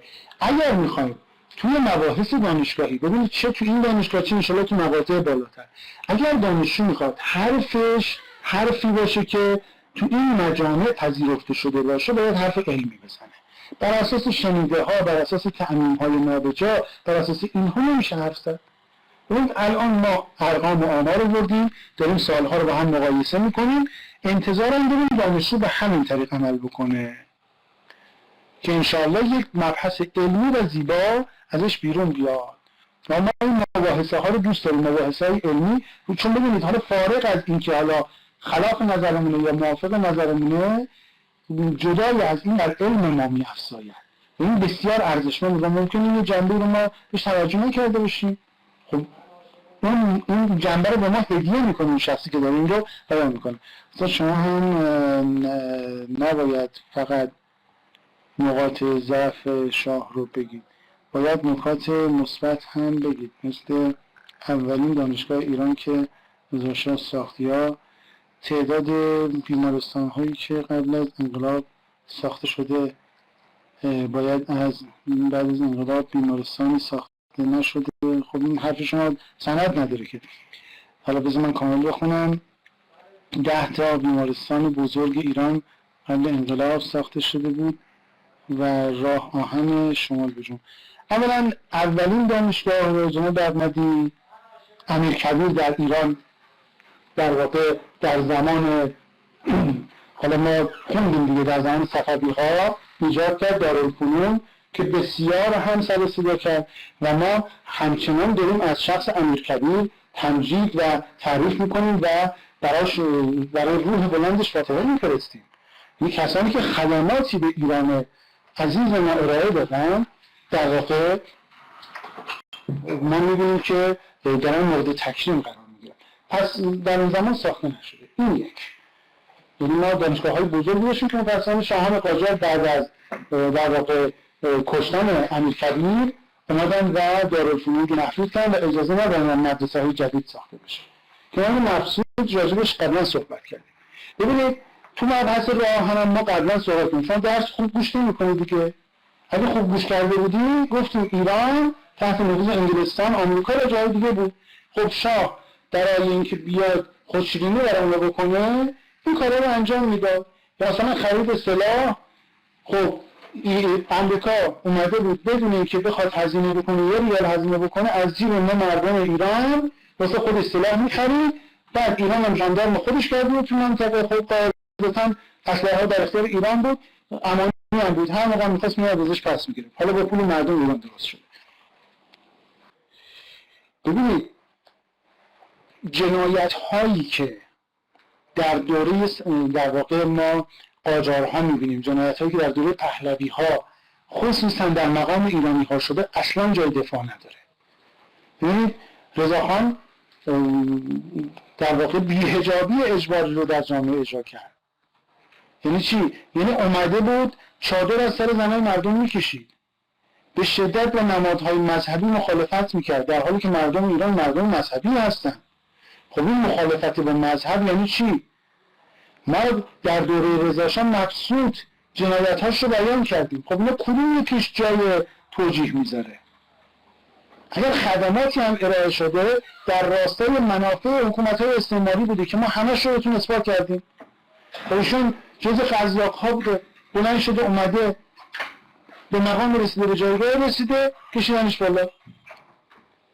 اینو گفتم عزیزان، اگر میخواید بحث علمی داشته باشید اعلام و آمادگی بکنید. عزیزانی که میخوان، ببین من چند مرتبه گفتم هیچ کدومتون پیام ندادید.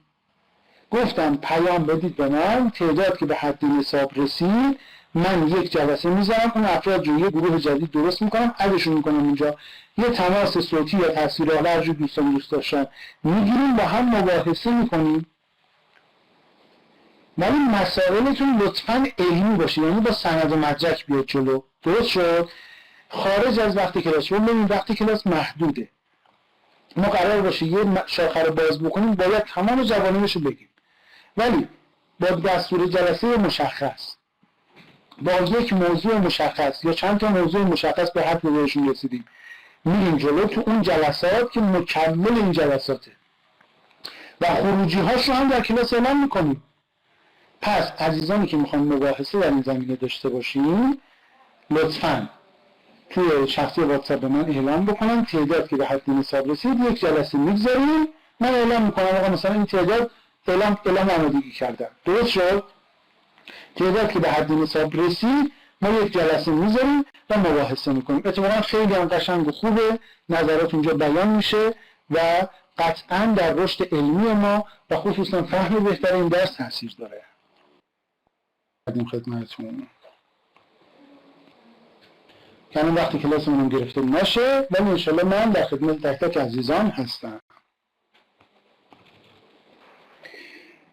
خب اولین مورد رشد علمی آموزشی بود که راجع صحبت کردیم. خب مثلا تو دهه 80 ما میبینیم که سازمان مرکز فرهنگی سازمان ملل یونسکو چند بار ایران رو به عنوان یکی از موفق‌ترین کشورهای جهان در مبارزه با بیسوادی معرفی کرد. ما دهه 80 ها، خب چون ایران تونسته بود با نرخ باسوادی جمعیت 6 ساله و بالاتر روند از 28.7% در سال 55 مثلا به حدود 85% در سال 83 ارتقا بده. الان ما شاهد این هستیم که ایران در بسیاری از فناوری‌ها نه تنها خودکفا شده، بلکه به کشورهای صادرکننده خدمات فنی مهندسی در حوزه‌های نفت، کشاورزی، بهداشت، سدسازی، تراکتورسازی، هسته‌ای، خودروسازی، سلول‌های بنیادی و غیره هم تبدیل شده.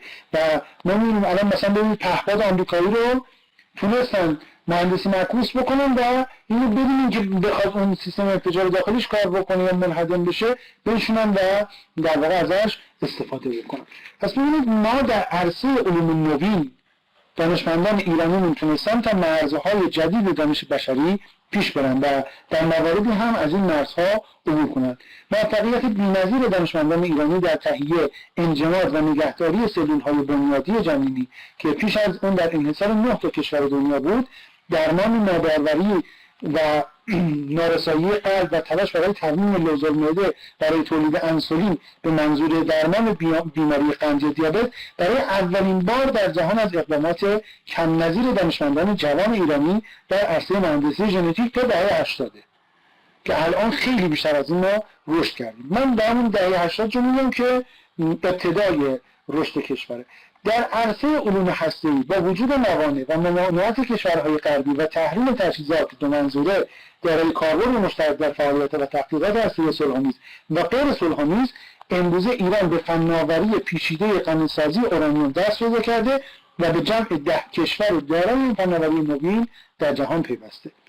تو بخش کشاورزی و دامداری اینا همه موضوعاتی که شما میتونید ازش استفاده کنید. یعنی این سرفصلایی که من میگم شما میتونید خیلی راحت تو تحقیقاتتون ازش استفاده کنید. یعنی هم مثلا کشاورزی و دامداری که میگم یه سری مواردی که میگم اون کسی که مثلا به اون حوزه علاقه داره و میخواد تحقیق بکنه میتونه موارد رو یادداشت بکنه و انشالله تو تحقیقات ازش استفاده کنه.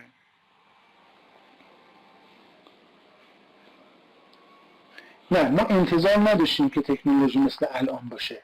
خب قاعدتاً با رشد در واقع آگاهی های بشر تکنولوژی ها هم نمیشه. ما انتظار داریم همون تکنولوژی هایی که اون موقع بوده، همون علومی که اون موقع بوده تبلور پیدا بکنه. ما نمونه‌اش هم گفتیم تعداد مدارس چند تا بعد انقلاب چند تا.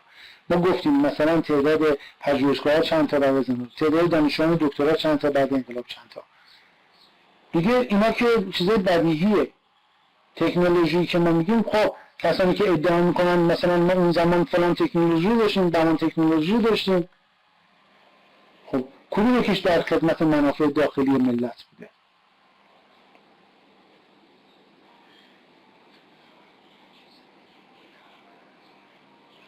تو بحث خب ببین ما الان کارآمدی کل رو گفتیم، دقت کردید اون بحث ما یه بحث علمیه. بحث کارآمدی کل رو ما باید محاسبه کنیم. یه جایی نقصی وجود دارد، میشه فاصله بین باورها و واقعیت‌ها که جوانان مثل شما باید برن پرش کنن. هر کجا نیروهای جهادی رفتن کار درست شده. آقا الان روستاهای کشور ما بعضی جاها هست آقا سیل هم نیومده، زلزله هم نیومده، یه سری مسئولین اینجا خارن. حضرت آقا فرمان آتش به اختیار داده. میگه اینجایی که مسئولین خوابن، اینجایی که ارتباط سرباز فرمان به قطع شده، آقا مردم به صورت آتش به اختیار عمل کنن. خب نیروهای جهادی ما دارن آتش به اختیار عمل میکنن. خب اونجا سیل زلزله نیومده که مثلا تو بوقه کرمه بشه باشن مسئولین شالاکولا کنن، بعضیشون برن اونجا خودشون خاکی کنن برگردن. درست شد؟ جوانای جهادی ما لباس جهادی میشن، لباس سربازی میشن، بلند میشن میرن اونجاها رو آباد میکنن. که حداقل مسئولین یه بارم که شده به خودشون چرت و جوان اینجا چیکار میکنن؟ ما از شما جوونا میخوایم. رهبر عزیزمون از شما جوونا میخواد.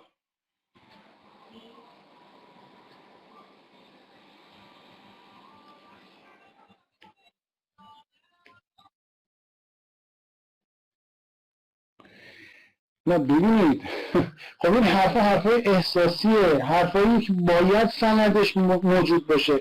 شما بر اساس آمار و ارقام باید صحبت کنید. ببینید ما این از شما میخوایم لطفاً اون آمار و ارقامتون رو در واقع جمع‌آوری بکنید، تو این جلساتی که گفتیم انشالله ارائه کنید. این بحث خیلی قشنگیه و من خیلی دوستش دارم اتفاقا این بحث رو که بر اساس آمار و ارقام بیایم با هم صحبت بکنیم. ولی چون جلسه خاص اجازه بدید اجازه ما کلاس رو جلو ببریم، این سوالات رو بذارید در اون جلسه خاص. لطفاً عزیزانی که میخوان تو مباحثه آزاد چک بدید. خب ما می‌بینیم که مثلا تو بخش کشاورزی که از مهمترین و استراتژیک ترین بخش‌های اقتصادی کشوره، ما می‌بینیم که طبق آمار رسمی دولت در سال 56 دولت فقط توانایی تامین مواد غذایی مردم خودمون رو برای 33 روز در سال داشت. یعنی تو سالش فقط 33 روز اگه این بحران چیزی پیش میاد میتونست مواد غذایی رو به مردم برسونه. مجبور بود باقی مواد غذایی رو از خارج وارد کنه. برای مثال مرغ از فرانسه، تخم مرغ از اسرائیل، سیب از لبنان، پنیر از دانمارک و حالا مواردی از این دست وارد می‌کرد. اما مثلا تا سال 80 مثلا کشورمون به رغم 2 برابر شدن جمعیت به مرز خودکفایی رسیده بود، به طوری که با توجه به اینکه تولید گندم تو سال 56 5.1 میلیون تن بوده، تو کشور ما در واقع سالها از بزرگترین وارد کننده های گندم در دنیا محسوب می شده.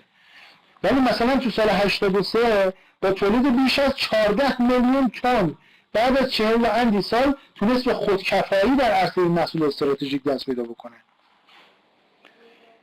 میزان تولید شلتوک برنج در سال 56 معادل 1.1 میلیون تن بوده. این رقم در سال مثلا 79 به 2.7 میلیون تن افزایش پیدا کرده. تولید جو از 900,000 تن به 3.3 میلیون تن و سبزیجات و محصولات جالزی از 2.7 میلیون تن به 15 میلیون تن رسیده. در بخش دام هم رشد قابل توجهی در تولید پدید اومده، به طوری که تولید تخم مرغ از 215,000 تن تو سال 56 به 555,000 تن در سال 81 افزایش پیدا کرده. تولید گوشت مرغ از 63,000 تن به 724,000 تن، گوشت قرمز از 587,000 تن به 947,000 تن، عسل از 6,000 تن به 28,000 تن و شیر خام از 2,620 میلیون تن به 5,877 میلیون تن رسیده. خب بر اساس گزارش سازمان خاربار کشاورزی سازمان ملل متحد FAO، ایران در سال 2004 رتبه نخست صادرات کشاورزی رو در بین کشورهای خاورمیانه کسب کرد. سال 2004 چون استاد خدایی اون موقع F-14 پیشرفته ترین جنگنده‌ای که اون زمان بوده، حالا با ایرادات فنی تو اون موقع به ما دادن به هر دلیلی که شما میگید، ولی پیشرفته ترین جنگنده هایی که الان هست F-22 به اسرائیل نداده. اینجا توقع شده که F-35 جنگنده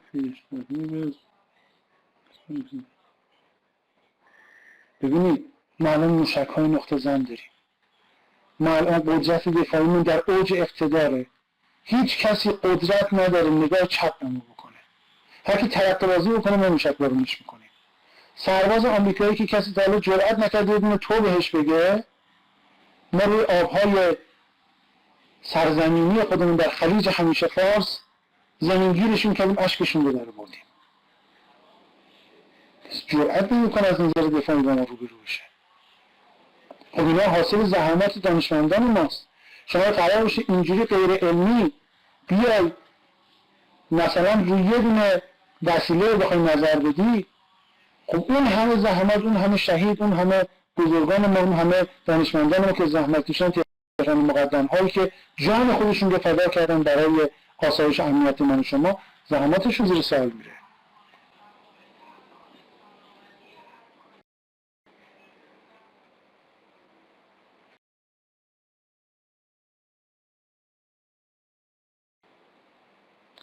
نه اینجوری نیستش. ببین مثلا عمل نکنید لطفا. شما دانشجو هستید. دانشجو باید بر اساس آمار و ارقام و دلایل مستند صحبت بکنه. یعنی قرار بشه دانشجو فقط روی احساسات و پیامایی که توی شبکه‌های مجازی میاد و یه سری شبکه‌های ناامید میگن، قرار شده اینا بره جلو. خب قاعدتاً همیشه حرفی زده میشه و هیچ دلیلی هم براش وجود نداره.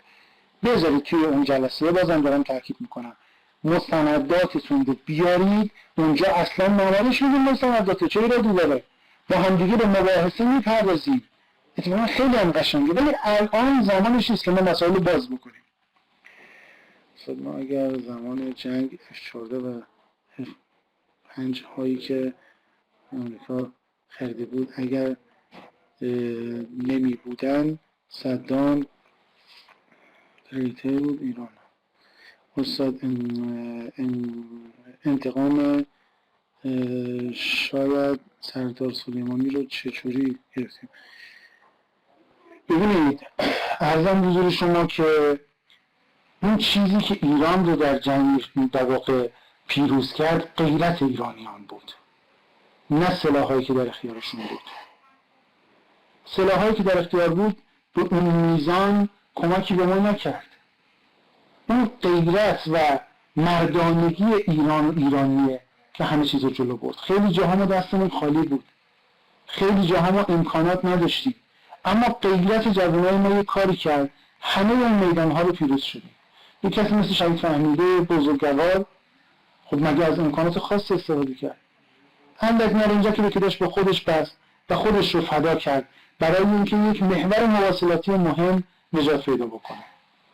خب به هر طریقی میخواستن اینجا وارد بشن، بالاخره با مشکلاتی روبرو میشدن، ولی با بذل جان خودش کاری کرد که کشور ما از یک خطری که میتونست حالا مدت‌ها ما رو درگیر بکنه، مثلا خرمشهر، حصر آبادان یا هر چیز دیگری، خب این در واقع هزینه‌های ما رو کم کرد، مشکلات ما رو کم کرد. غواصان عزیز ما که از کیلومترها اونورتر به نهر خیام خودشون رو رسوندن و حالا متاسفانه با خیانت‌هایی که صورت گرفت اینها شناسایی شدن، دست بسته بردنشون، زنده زنده دفنشون کردن. اینا غیرت و حمیت مردان ما بود. خب دیگه باید میگم اینها به صورت علمی بررسی بشه. الان ما هرچی بگیم اینجا فایده‌ای نداره. بذارید توی اون جلسه انشالله وارد بشیم و اونجا یه مبحث علمی داشته باشیم. خب اینجا هر کسی میتونه یه حرفی بزنه، یکی لایک بده، یکی دیسلایک بده، درست شد؟ اما اون چیزی که مهمه مبحث علمیه. این انشالله اجازه بدید تو مبحث علمی همه دوستان مستنداتشون رو داشته باشن، نظرات مختلف شنیده میشه و قطعاً اتفاق قشنگیه و ما ازش طرفداری میکنیم و این اتفاقات قشنگ رو دوست داریم. عدد 2 رو ارسال بکنید، حضورتون ثبت بشه. خب بحث بعدی وضعیت روستاها هست. ببینید فقر نابسامانی جوامع روستایی از مسائل و معضلات مهم و اساسی کشورهای توسعه نیافته و در حال توسعه به شمار میره. در همین جهت برخلاف رژیم گذشته که تنها به توسعه و آبادانی تهران و شهرهای بزرگ اکتفا میکرد، بعد از پیروزی انقلاب توجه به روستاها و مناطق محروم کشور برای دولت و برنامه‌ریزان از اولویت خاصی برخوردار شد. در اینجا به بخشی از شاخص‌های برخورداری روستاها در سال‌های پس از انقلاب اسلامی حالات دهه 80 حدوداً اشاره می‌کنیم. تعداد مراکز بهداشتی درمانی در روستاها در سال 57 1500 واحد بوده که در سال مثلا 81 به 7345 واحد رسیده. تعداد خانه‌های بهداشت از 2500 واحد در سال 57 به 16561 واحد در سال 81 افزایش پیدا کرده. برق‌رسانی به روستاها و مناطق محروم و ایجاد تأسیسات زیربنایی از قبیل توسعه شبکه راه‌های روستایی، مخابرات و غیره در این مناطق از اقدامات موفقیت‌آمیز پس از انقلاب به شمار میره. تعداد روستاهای برخوردار از برق از 4327 روستا در سال 57 به 45359 روستا، بیش از 10 برابر در سال 80 افزایش پیدا کرده.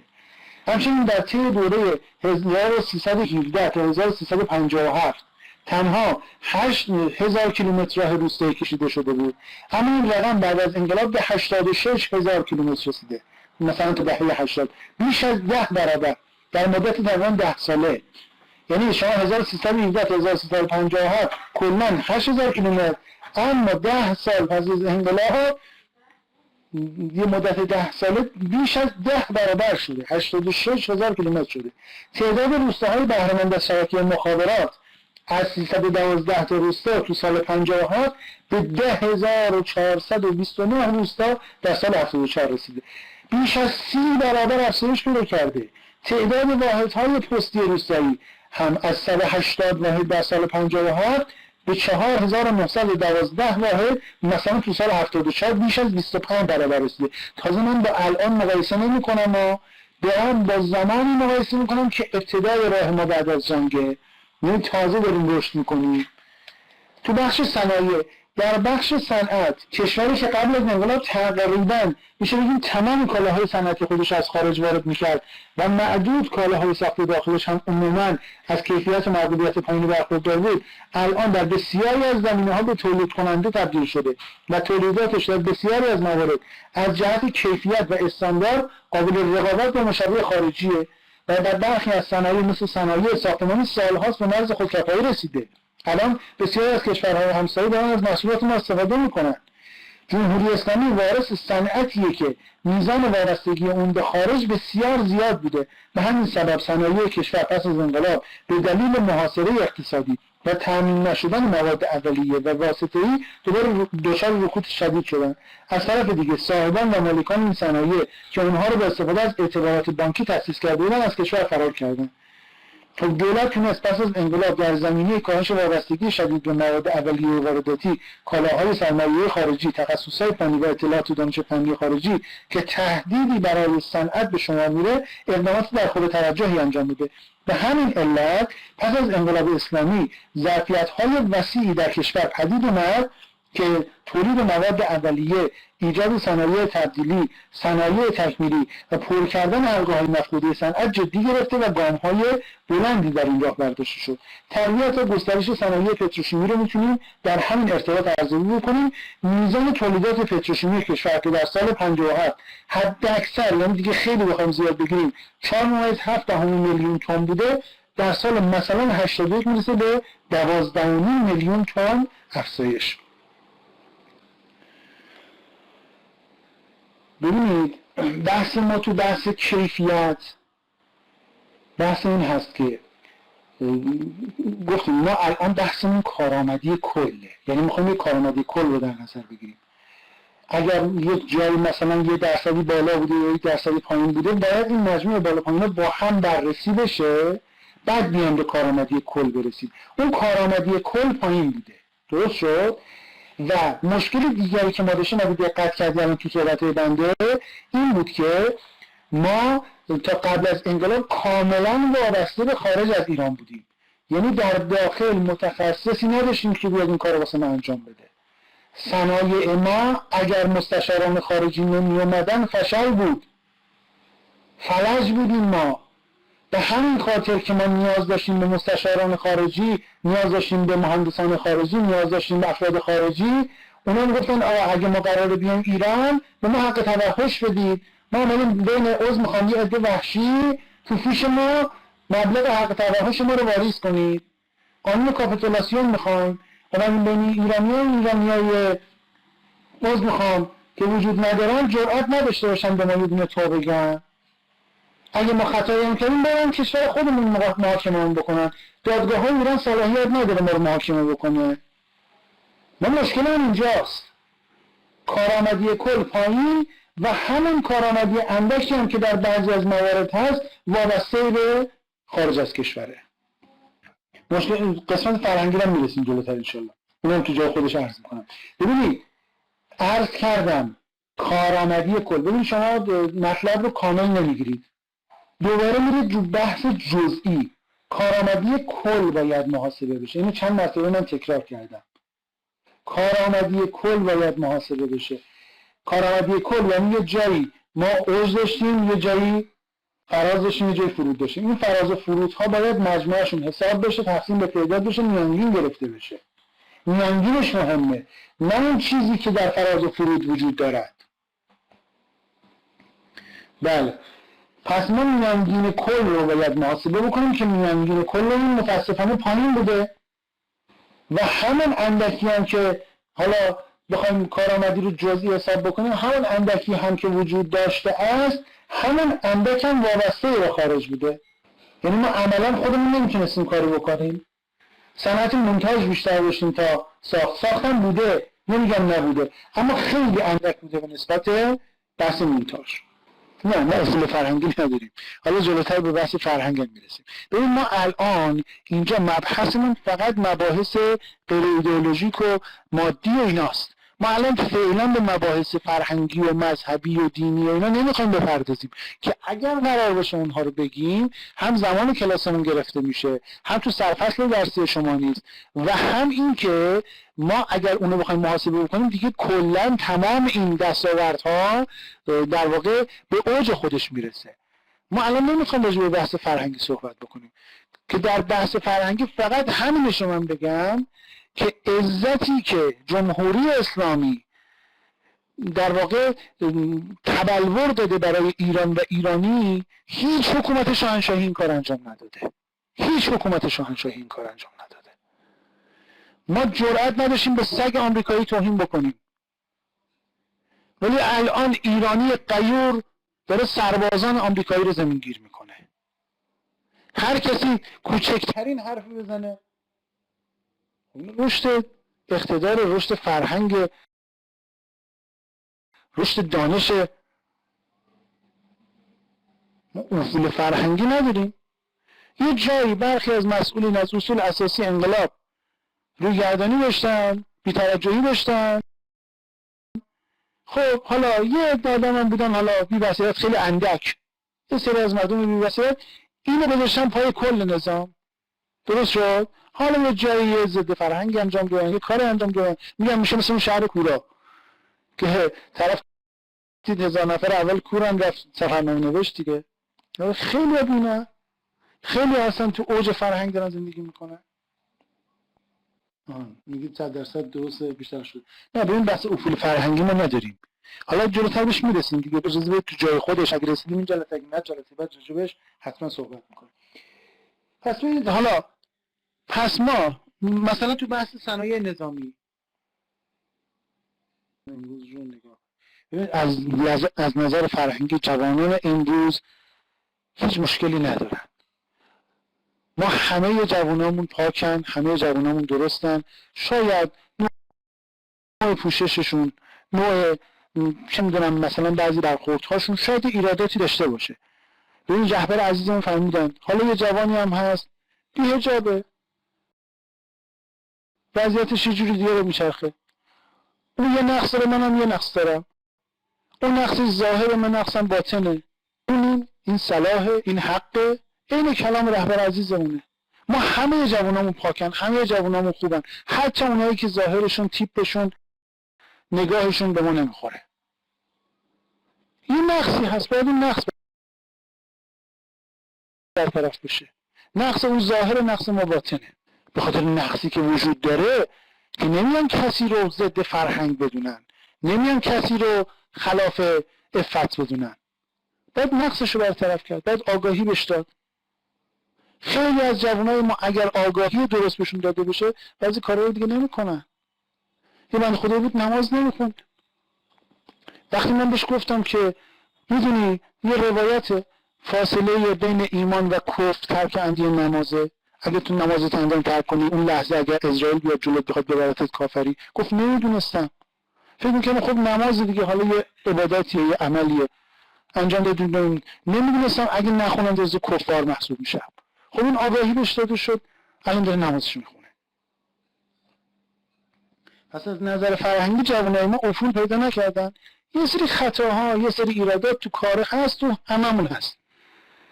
از من مذهبی گرفته تا اون کسی که حالا به ظاهر میگم غیر مذهبیه. یه نقصه، باید این نقصه برطرف بشه. و بدترین نقص اون نقصه که در خودت باشه در دیگری عیب ببینی. آقا وقتی من مذهبی این نقصی دارم، حالا باطن، حالا اون یه نقص ظاهری داره.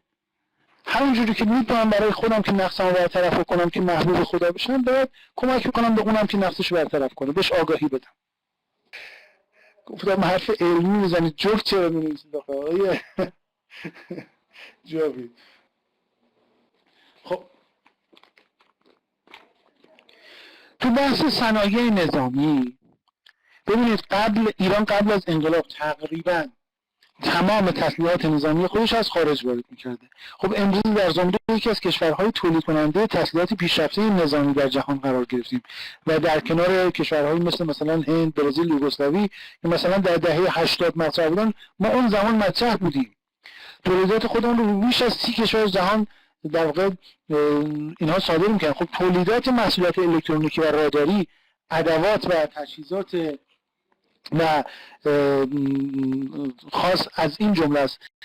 الان ایران در زمینه صنایع زرهی و ساخت انواع نفربر در بین مثلا سال دهه 80 بین 10 کشور برتر دنیا قرار داشته. برخی از اقدامات انجام شده در صنایع نظامی مثلا تا دهه 80، ببین دهه 80 رو دارم میگم ها،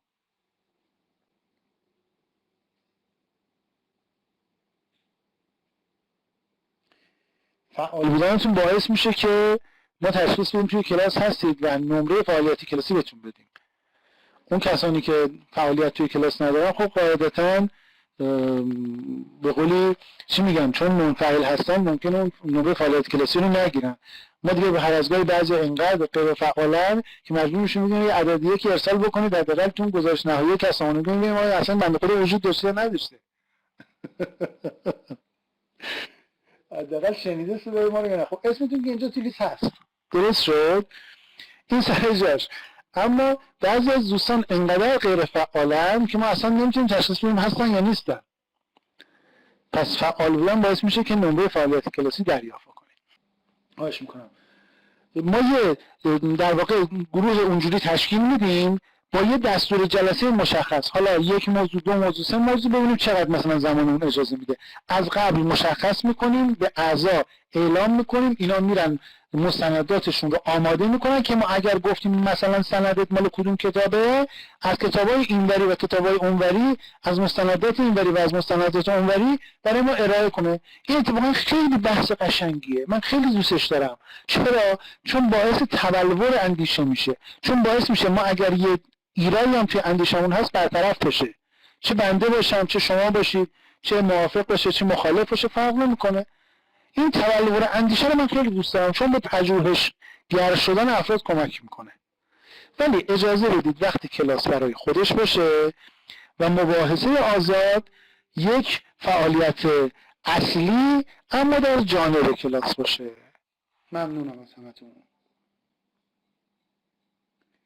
نه، رژیم قبل فرصت اندازه کافی داشته اما این کارو نکرده و تا تونسته در واقع عزت ایران و ایرانی رو لگدمال کرده با قانون کاپیتولاسیون، با حق توحشی که به مستشاران خارجی میداد، با ارزش و اهمیتی که برای کشورهای دیگه قائل بود، با مستشار نظامی شدن کشورهای دیگه، با شوهر دادن بحرین.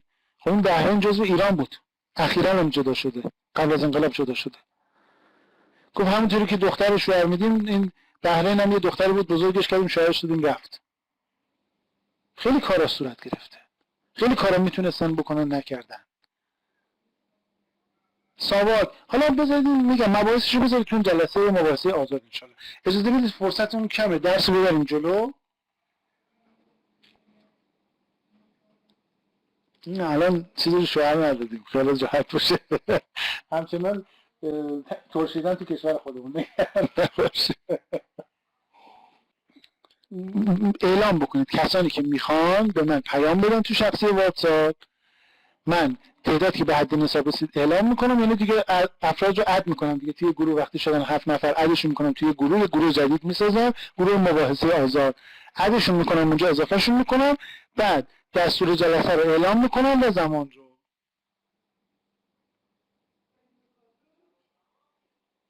خزر شوهر ندادن، نگران نباش، هستش. اینجوری نیستش. ما چرا میگیم مسئولینی بیان سر کار که با اصول اساسی انقلاب فاصله نداشته باشن؟ سر همینه. اصول اساسی انقلاب، ببین شعارهای اصیل انقلاب چیه؟ استقلال، آزادی، جمهوری اسلامی. ما مستقل باید باشیم، ما آزاد باید باشیم و حکومت اسلامیمون باید مردمی باشه. خب اینا اصولی هست که بر اساس فطرت انسان چیده شده. اینا همه باید مستند علمی داشته باشه. برادر من آقای بغمدی، اینو بذارید برای اون جلسه انشالله. حالا خدا رو شکر اصطلاحات اسلامی رو هم بلدید شما ها، بالاخره میچسبونید هم دیگه. آره خب میگم مستند حرف میزنید، ایراد نداره. این مستندات رو باید بیاریم ارائه کنیم. خب الان این فرصت نیست که ما توی کلاس این کار انجام بدیم دیگه. خب حق شما ضایع میشه. چرا؟ چون من متکلم وحده هستم و اگه قرار باشه الان میکروفون رو برای تک تک عزیزان باز کنم کلا کلاس میریزه به هم. چون متاسفانه این سیستم سمیاد، این ادوبی کانکت طوریه که اگر من الان میکروفون رو برای نفر دوم باز بکنم صدای من اکو میشه، صدای من نمیدونم از پایین منتقل میشه به بالا، از بالا منتقل میشه به پایین، بعد صدا دیگه نمیاد، صدا کلا قطع میشه، داستان میشه واسمون، کلا کلاسمون میره رو هوا. به همین خاطر بذارید اون جلسه رو بذاریم، عین 7 نفر ببین، چون ظرفیت در واقع تماس صوتی و تصویری واتساپ 7 نفره، اون 7 نفر عین واحد میتونن با هم صحبت کنن، حق کسی هم ضایع نمیشه.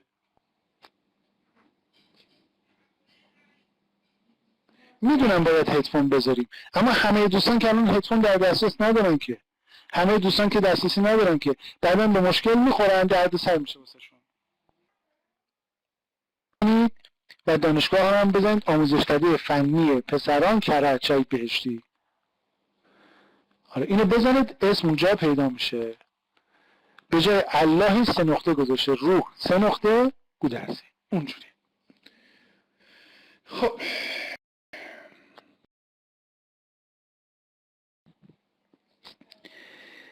بحث بعدی صنایع نظامی هست که گفتیم مثلا ساخت هواپیمای جنگنده آذرخش، طراحی و ساخت لانچر یا پرتاب کننده 4 موشکی با قابلیت شلیک همزمان و تک تک، ساخت چرخبال آموزشی، چرخبال 2 موتوره، تازه این مال دهه 80 ها.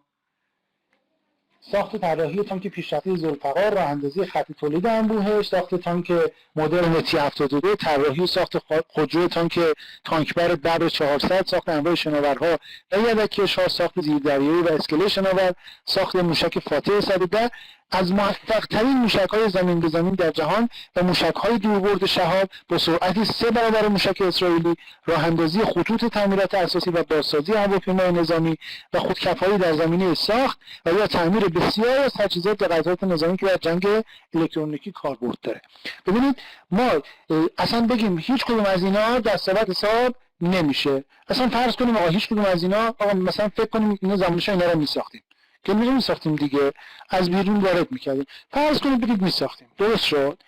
آقا زمان قبل از انقلاب ما باید مستشاران خارجی رو می‌آوردیم، باید مهندسان و تکنسین‌های خارجی رو می‌آوردیم و اگه اونا نمیخواستن دیگه ما فلج میشدیم.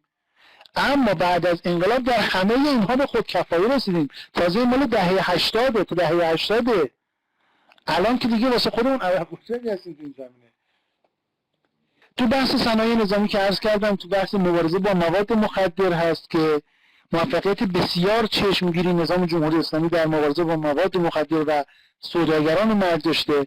طبق آمارهای بین‌المللی مثلا تا دهه 80 بیش از 80% مواد مخدر مکشوفه در سطح جهان در مرزهای ایران کشف و منهدم میشه که به همین جهت ایران بارها از سوی مجامع جهانی مورد تقدیر قرار گرفته و کمیته مبارزه با مواد مخدر سازمان بهداشت جهانی مرکز آموزش منطقه‌ای خودش رو ایران قرار داد تا دهه 80.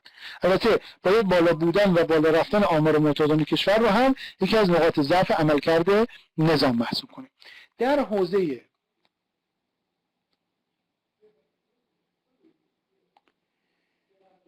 طبق چیزهایی که ما میگیم جلو برید، انشالله نگران نمره نباشید، مواردی رو که میگیم رعایت بکنید، نگران نمره نباشید و نهایت مساعدت ممکن با دانشجویان انجام خواهد شد انشالله. تو حوزه فرهنگ و هنر، چیزی که دوست عزیزمون هم فرمودن، ببینید در حوزه هنری و فرهنگی یکی از موارد قابل اشاره سینمای ایرانه که قبل از انقلاب به اعتراف تمام صاحب نظران به هیچ وجه در دنیا مطرح نبوده سینمای ایران و اصلا به حساب نمی اومده، اما امروزه به عنوان سینمای صاحب سبک و جذاب در بین 10 تا سینمای برتر جهان مطرحه و الان شاید جایگاهمون بالاتر هم هست. در صنعت دوبلاژ هم ایران جزو کشورهای برتر دنیاست. همچنین در این حوزه میتونیم به مواردی از این قبیل اشاره کنیم. رونق چشمگیر، خواهش میکنم، رونق چشمگیر صنعت چاپ و نشر و انتشار گسترده مطبوعات و کتب، توسعه گسترده شبکه‌های صدا سیما و تولید وسیع برنامه خصوصا از سال 73 به بعد، به طوری که از 2 تا شبکه سیما و چند تا شبکه صدا با ساعات محدود الان به صدها شبکه داخلی و خارجی به صورت تمام وقت و شبکه‌های استانی گسترش پیدا کرده. توسعه و گسترش چشمگیر شبکه‌های خبررسانی و خبرگزاری داخلی بین‌المللی، به طوری که امروزه دیگه ما مجبور نیستیم برای کسب خبر مثل گذشته متکی به خبرگزاری‌های خارجی و حالا امثال اینها باشیم. تو بحث بهداشت و سلامت، یکی از شاخصه‌های متعارف توسعه یافتگی کاهش نرخ مرگ و میر کودکان هست. طی سالهای مثلا دهه 80 سازمان بهداشت جهانی 2 بار ایران رو به عنوان موفق ترین کشور جهان در کاهش نرخ مرگ و میر کودکان مورد تقدیر قرار داده، به طوری که مرگ و میر کودکان زیر 1 سال از 111 مورد در هر 1000 تولد زنده در سال 56 به 28.6 مورد از هر 1000 تولد زنده در سال مثلا 81 رسیده. به عبارت دیگه بیش از 4 برابر کاهش پیدا کرده. همچنین کاهش مرگ مادران ناشی از عوارض باروری از 237 نفر در هر 100,000 تولد زنده در سال 55 به حدود 37 نفر در سال 1300 مثلا 80، یعنی 6.5 برابر کاهش پیدا کرده. از دیگر شاخصهای افزایش سن امید زندگیه. در نتیجه بله زمینه‌های مختلفی داریم، حالا انشالله بهش خواهیم رسید و در تحقیقات دوستانمون هم انشالله این تداول خواهد داشت و می‌بینیم. از دیگر شاخصه‌ها افزایش سن امید به زندگیه که در نتیجه اقدامات آموزش‌های بهداشتی اصلی ترین شاخص سلامت، یعنی سن امید به زندگی که قبل از انقلاب در حدود 55 سال بوده و در سال مثلا 81 میرسه به مرز 71.4%.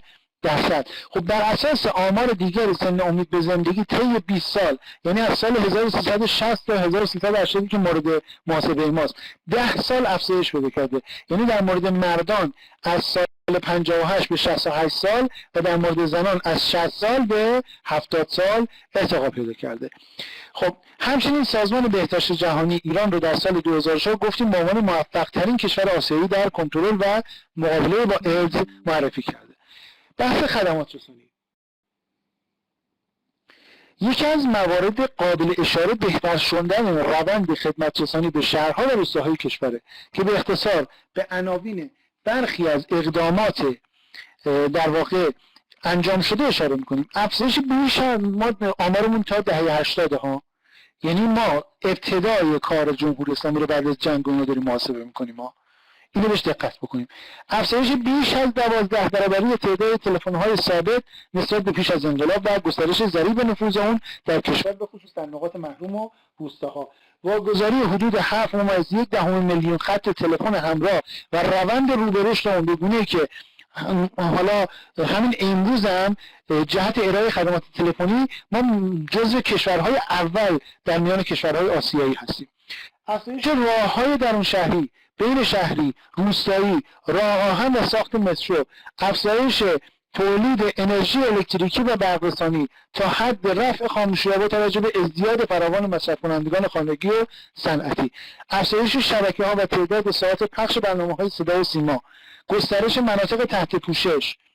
بحث بعدی گازرسانی شهریه.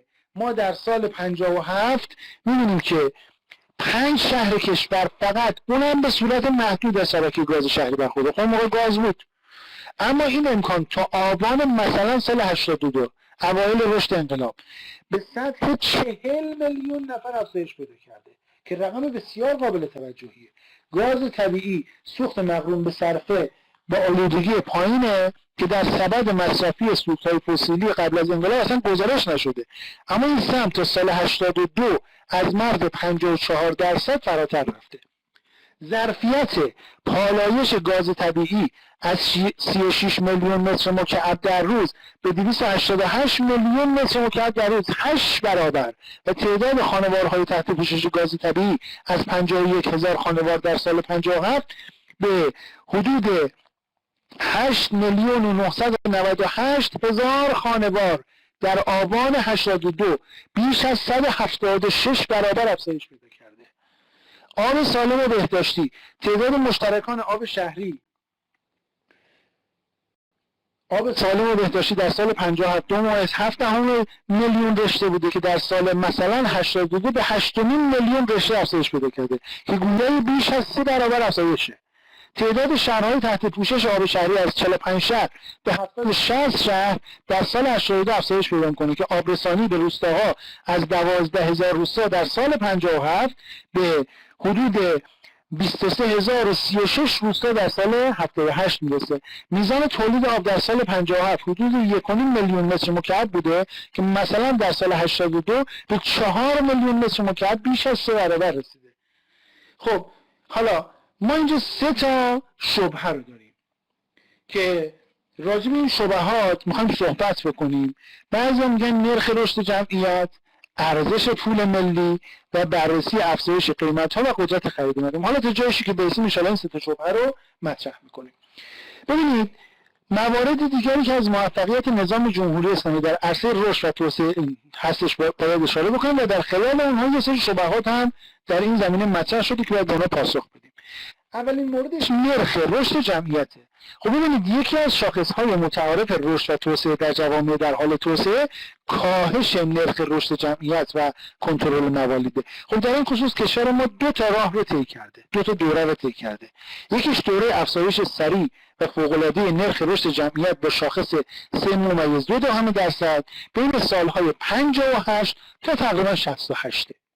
دومیش دوره کاهش سریع و فوق‌العاده نرخ جمعیت با شاخص 1.2% از سال 68 تا الانه. درست شد که این دوره ها رو ما داشتیم.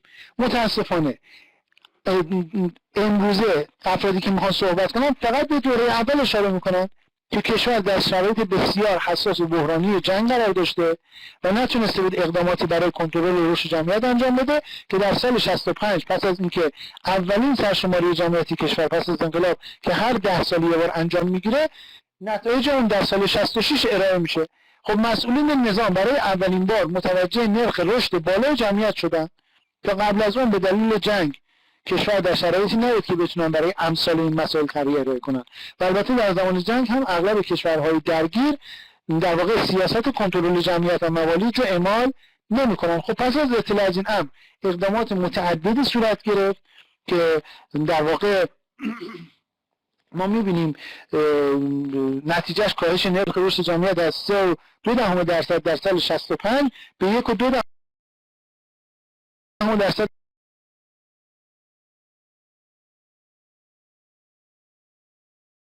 در سال مثلا 81 میرسه. یعنی حدود پول بهداشت جهانی تقدیر کرد از ایران به عنوان یکی از موفق‌ترین کشورها در امر کنترل نرخ رشد جمعیت. از سوی این سازمان 2 بار به همین مناسبت لوح تقدیر به وزیر بهداشت ایران اعطا شد. حالا کاری نداریم. پس نرخ رشد جمعیت در دوره ابتدایی که ما گفتیم از سال در واقع 58 بوده تا 68 رشد بالایی داشته و ما در واقع این دوره باعث شده که الان ما پیری جمعیتمون رو متوجه نشیم که این در دوره دوم باید کنترل بشه. ببینید اون زمان کنترلش این بود که بیان محدود بکنن. الان در حال حاضر متاسفانه خب ما می‌بینیم که بر اساس این مشکلات اقتصادی، تفاوت دیدگاه‌های مردم، سطح زندگی ها که بالا و پایین شد، متاسفانه به جای اینکه بیان اون در سطح کنترل نگه دارن از سطح کلش پایین‌تر آوردن نرخ باروری رو. به همین خاطر ما الان داریم سیاست‌هایی رو اعمال می‌کنیم که دوباره اون رو به تعادل برسونیم. الان به برکت وجود دهه 60 ما در واقع نمی‌بینیم مشکلات پیری جمعیت رو، که در حالی که ما الان باید به فکر پیری جمعیت برای سال‌های آتی باشیم. حتما باید در واقع ازدواج‌ها صورت بگیره، فرزندانی به دنیا بیان که ما بتونیم این نرخ موالید رو کنترل بکنیم به صورتی که در آینده ما با پیری جمعیت مواجه نشیم، با یک سری مشکلات دیگه مواجه نشیم. یعنی در هر دوره باید اینها تنظیم بشه و کنترل بشه.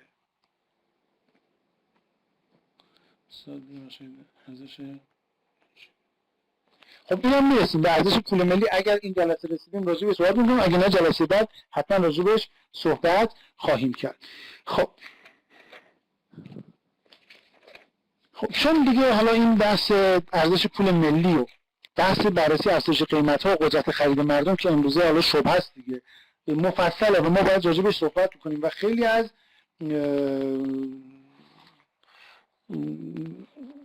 در واقع مشکلاتمون اینجاست. یعنی ما خیلی از ایراداتی که حالا تو بحث کارآمدی میگیریم، یه سری چیزا دیگه میگیریم، توی بحث افزایش قیمت‌ها هستش، قدرت خرید مردمه، تو بحث در واقع ارزش پول ملیه که اینا رو ما جلسه بعد ان شاءالله مفصل راجع بهشون، چون من الان باز بکنم ممکنه سوالات هم پیش بیاد و چون فرصت نیست وقت گرفته بشه. اینا ان شاءالله بذارید ما جلسه بعد راجبش مفصل ان شاءالله صحبت میکنیم که مبحثمون قشنگ جا بیفته. خب با ارسال عددی یک از اینجا خارج بشید، وارد گروه واتساپ بشید برای ثبت حضور غیاب نهایی.